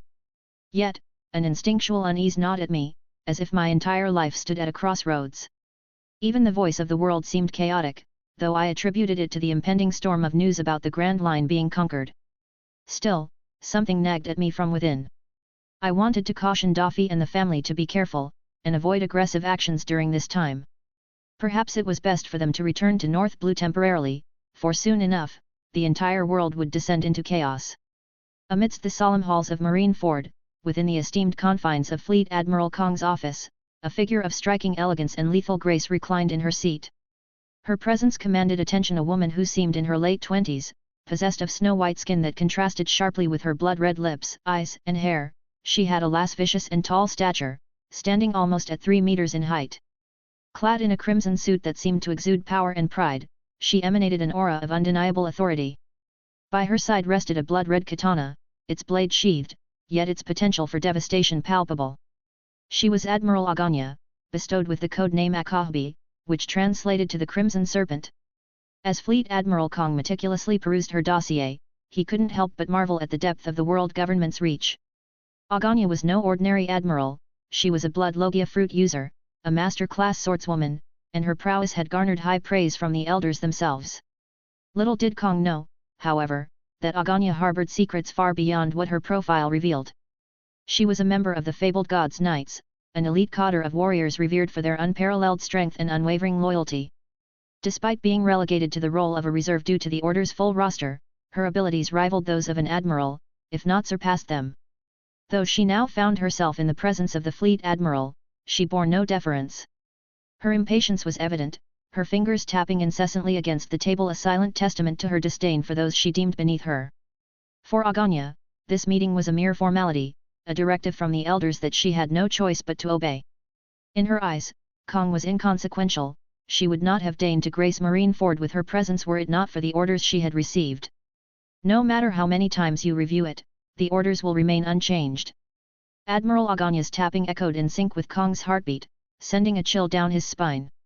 Kong grappled with the weight of the directive before him, knowing full well the implications it carried. The elders had dispatched Aganya, a formidable figure, to enforce their will, a task she seemed all too eager to fulfill. The orders, explicit in their clarity, commanded the capture of Donquixote Rosinante, infamous for his monstrous talent and brazen defiance of the Marine's rules, just like his mentor Garp. Kong's mind raced as he recalled the details of the Frozen Skull massacre, the bloodshed, the chaos, and the lives lost, including those of more than a dozen Cypher Paul agents. The evidence against Garp's prodigy was damning, leaving no room for doubt. Turning to Tensei, head of the investigative team, Kong sought confirmation, hoping against hope for an alternative. Tensei, is there any doubt regarding the authenticity of these reports? Tensei's response was solemn, his expression grave as he confirmed Kong's fears. I'm afraid not, Kong-san. The evidence we've gathered corroborates the world government's findings. The massacre not only targeted pirates but also claimed the lives of numerous Cypher Paul agents and a ruling monarch, whose disappearance remains unresolved to this day. Kong's brow furrowed with concern as he contemplated the ramifications of his next actions. Surely, there must be a way to handle this matter with diplomacy. The kid may have had his reasons. Before Kong could finish, Aganya's tapping abruptly ceased, replaced by a menacing glare. Her voice, dripping with authority, brooked no dissent. Fleet Admiral Kong, are you suggesting defiance of the world government's direct orders? Young Rosinante is a criminal, plain and simple. We have our orders, and we will execute them. I will personally apprehend him upon his return, as mandated by the elders. He will face trial and marry Gosa, as is his rightful fate. Aganya's unwavering loyalty to the elders was palpable, and her resolve was unshakable. Kong realized that challenging her would be futile. His duty as a Marine demanded adherence to orders, no matter the personal cost. Yet, as the weight of his decision settled upon him, he couldn't shake the feeling that the path ahead would be fraught with peril and regret. What are you proposing we do about Garp? He's not going to sit idly by while you try to apprehend his protégé. Kong's brow furrowed deeper, a headache looming on the horizon at the thought of Garp's inevitable involvement. Garp's return to Marineford was not solely for the purpose of his son's promotion, it was also a strategic move to keep him away from the chaos of the sea, where his protection of Rosinante was absolute. However, within Marineford's confines, Garp could be restrained, especially if he had received direct orders. Kong had already made arrangements to ensure Garp's subordinates wouldn't intervene in the kid's capture, but Garp himself was an unpredictable variable. Chapter 60. That is your issue, Fleet Admiral. He is a Marine, and like any Marine, he should follow orders. If he can't do that, perhaps it would be best to relieve him of his duties rather than let him tarnish the government's name. Understand this, the Marines serve a purpose, and there's no place for rebels among our ranks. I don't know how you've been running things here, but changes are necessary. If you won't make them, then I will have to take matters into my own hands, Aganya declared, rising from her seat with lethal grace. With a fluid motion, she retrieved her katana, her every step echoing with a sense of impending danger. It was as if a bloodthirsty beast awaited its chance to be unleashed upon the world. It had been almost a week since Garp's ship set sail towards Marineford, where the promotion of Dragon to Admiral and the impending promotion of the second Admiral recommended by the world government were set to take place. Despite the anticipation surrounding these events, an unease had settled within me. Initially, I attributed it to the impending chaos likely to be caused by Roger's actions. However, after a day or two, I realized it was something entirely different. My sense of unease only intensified when I learned of Daffy's plans to personally negotiate with the beast pirates regarding the supply of sea stones. It seemed reckless, and despite my attempts to dissuade him, Daffy remained steadfast in his decision. He assured me that contingency plans were in place for a retreat from the New World if things went awry. Yet, everything felt orchestrated, as if there was a crucial detail I was overlooking. Try as I might, I couldn't pinpoint the exact source of my unease. As we approached the Marine headquarters, the feeling only grew stronger. "Are you all right, kid?" Garp's voice broke through my chaotic thoughts as he gently tapped me on the shoulder. "Oh, sorry, Garp-san. I was lost in thought." "Did you say something?" I replied, shaken from my reverie, realizing I hadn't heard Garp's words. "You seem lost in thought. Is something troubling you? Sometimes you think too much. You're only 14 this year, kid. You still have a long life ahead of you." Garp chuckled heartily as he tapped me again, this time with more force. "Ha ha ha, Garp-san, if I were superstitious, I would think you're jinxing me by saying that I have a long life ahead," I replied jokingly, attempting to push away the unease in my heart. "Garp-san, I wonder, aren't you worried about how Dragon-san might take to this abrupt promotion to Admiral? I'm not sure if Kong-san took Dragon-san's mindset into consideration. He hasn't been in the best state of mind lately, and forcing him into such a position might backfire." I voiced my concern while gazing towards the horizon, where the silhouette of Marine HQ finally came into view. "And who do you think should be blamed for all that, kid? You've put almost half of those weird thoughts in his mind." "I wanted to raise him as a perfect Marine, and look what you've done," Garp retorted with mock anger. He knew well the influence I had on Dragon and how it conflicted with the ideals he had instilled in him since childhood. "Come now, Garp-san, you can't blame me. It was you who, since he was 3, has been feeding him ideals about what true Marines are. You were quite heartless, Garp-san, throwing a little child into a Sea King nest in the name of training. How cruel can you be? No wonder Dragon-san hates you, ha ha ha ha," I replied, recalling the stories shared by both Garp and Dragon about Dragon's tumultuous childhood. Compared to Dragon's training, Luffy's in canon seemed like a walk in the park. Ah, yes, this promotion wasn't even something I was expecting for Dragon. But Kong knows that Dragon is currently the only Marine in the younger generation strong enough to be an admiral. With the world government abruptly pushing for 2 admiral spots, I understand Kong must have wanted to keep at least one position within the Marines and pushed Dragon's name. It might also be those bastards' strategy to keep both myself and Dragon in check, as the admirals directly serve the world nobles, Garp explained. Though the Marine hero seemed goofy, he possessed a keen political mind. He simply didn't actively take part in the affairs of the Marines, which was the reason for his goofy nature. "Something doesn't seem right," I muttered under my breath as the ship finally neared Marine Ford. With my observation haki extended to its fullest, I detected a significant presence of powerhouses waiting on the dock for Garp's ship. Unlike other times when his friends eagerly welcomed him, this time the atmosphere felt completely different, and the emotions emanating from the waiting figures felt off. If these were regular Marines, I could easily read their minds, but these were the top powerhouses among the current Marines. As we approached the bay, the lineup of familiar faces became more staggering. The Fleet Admiral himself was present, along with the 2 Admirals Sengoku and Zephyr, and the Marine Chief of Staff Tsuru. Even the rising stars of the Marines, Sakazuki and Borsellino, stood among them, alongside more than a dozen famed Vice Admirals. "Garp-san, did we come here for an Admiral Ascension ceremony, or are we going to invade the New World?" Kuzan's voice cut through the tension as he joined us, his expression mirroring my own concerns.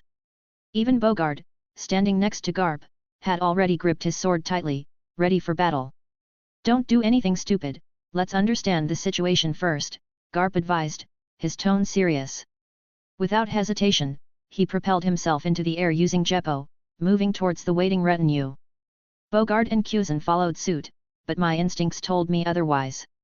I chose to stay on the ship, opting to understand the situation before taking any action. As I observed the bay, a few words were exchanged, and suddenly, Garp's aura surged out like a tidal wave. But before he could act, he was immediately restrained by Kong, Zephyr, and Sengoku. Even Bogard found himself surrounded by a dozen vice admirals, while Kuzan faced off against Borsellino and Sakazuki. It was as if the Marines were trying to prevent them from interfering with something. As my mind raced, trying to piece together what was happening, my observation Haki picked up a massive threat from my right. Without wasting another moment, I pulled out Sandai Kaititsu. Busos Hoku Koka! I exclaimed, imbuing my sword with armament hardening as I swung it. Clang! The resounding clash echoed through the air as my attack connected with a massive flying slash made of blood. Yes, blood. I could never mistake the unmistakable stench of blood. On the bay, Garp found himself besieged by 3 figures of admiral level, each struggling to restrain themselves as they confronted the marine hero. Kong-san, what is the meaning of this? I have already told you that I will personally take responsibility for Ross's actions on that island. He did what he did under my command, and I would have done the same to save the innocents, Garp roared, his voice reverberating with defiance as he tried to break free from the confinement imposed by the trio. Despite their reluctance, the other 3 admirals knew they had to follow orders from above. Garp, you kept things to yourself again. You knew the kid had killed a ruling monarch, someone who had a seat at the reverie. You should not have kept something like this hidden, Kong retorted, attempting to maintain a facade of righteousness in the face of apprehending Ross. Deep down, Kong harbored doubts about the circumstances surrounding the monarch's death, but he understood the necessity of upholding the Marine's reputation. Zephyr shared Kong's reluctance, knowing that leaving Garp unchecked could spell disaster for Marine Ford. Though he didn't fully believe the world government's justifications for capturing Ross, he recognized the need for intervention. Zephyr understood that the truth of what transpired on that island was known only to Ross, Garp, and Bogard, and that others had attributed it to Ross going on a rampage. Despite their internal conflicts, they knew they had to fulfill their duty, even if it meant confronting one of their own. Garp, listen to me. Let's hand over Ross first. We may still have a way to negotiate with the world government and get the kid back safely, Sengoku urged, his voice firm as he grappled with Garp's relentless onslaught. Despite Garp's ferocity, there was a restraint in his actions, a testament to his respect for his former comrades. On the sidelines, Sengoku's words were punctuated by the sound of Bogard's fierce roars as he battled against his opponents. Despite his formidable strength, the overwhelming numbers kept him in check. Kong's orders were clear: restrain Garp and his officers without causing unnecessary harm. However, if words failed to persuade, Kong had authorized the use of more forceful means.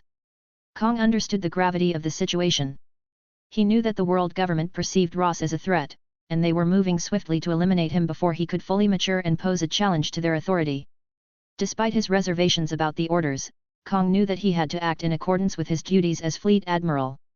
However, he harbored a flicker of hope that a peaceful resolution could still be achieved, albeit against the odds. On the other side, near the bay, Kuzan had already frozen a portion of the sea, using it as a foothold to combat his 2 opponents, Borsellino and Sakazuki. Despite being outnumbered, he held his own against the 2 famed Logia users, showcasing the full extent of his powers in a large-scale battle. After deflecting the flying blood slash, I finally laid my eyes on my opponent. Garp's ship had already been surrounded by more than half a dozen battleships, and standing at the helm of one was a tall woman with a red katana. Everything about her screamed red, her eyes, hair, and attire were all crimson, like blood. Not bad, kid. You sure have quite the talent. No wonder Elder Sama asked me not to underestimate you. Even a regular vice admiral would have been cleaved in 2 by that last attack, but it seems like you didn't even get a scratch, Admiral Aganya commented, sheathing her blade once more. I was tempted to jump into the sea to escape, but my observation Haki picked up that the entire surrounding area had turned blood red. Even if I were to jump, I would come into contact with what I now detect as blood. She was a blood fruit user. I hadn't confirmed the exact type of fruit yet, but her next action made me realize she was a blood Logia user. She elementalized her body and quickly re-emerged on the ship where I stood. I could still follow her movements with my observation Haki, but the problem was that I wasn't strong enough to face an admiral-level fighter. From the pressure she emanated, she was beyond the average admiral level, perhaps even approaching the ranks of top powerhouses like Garp. Donquixote Rosinante, for the crime of killing a ruling monarch affiliated with the world government, you are hereby stripped of your marine rank and placed under arrest. It would be better for you to surrender peacefully, Admiral Aganya declared, advancing toward me with each step as if I posed no threat. Tui, ruling monarch, that bastard. Haha, he was just your lackey to do your dirty deeds, wasn't he? I spat in defiance. I knew I needed a miracle to escape today, but then my mind raced. If they were openly targeting me, it meant they must have taken all countermeasures to silence us from sharing their secrets. Even shouting it out now would be considered the ramblings of an idiot. But then my thoughts strayed to my brother. If I was being brazenly attacked under Garp's eyes, what about Daffy? He was in danger. I had been naive, thinking that the deterrence of the marine hero would be enough to keep them in check. But I forgot, they were individuals who had played such games for centuries and had come out on top every single time. Thanks for listening.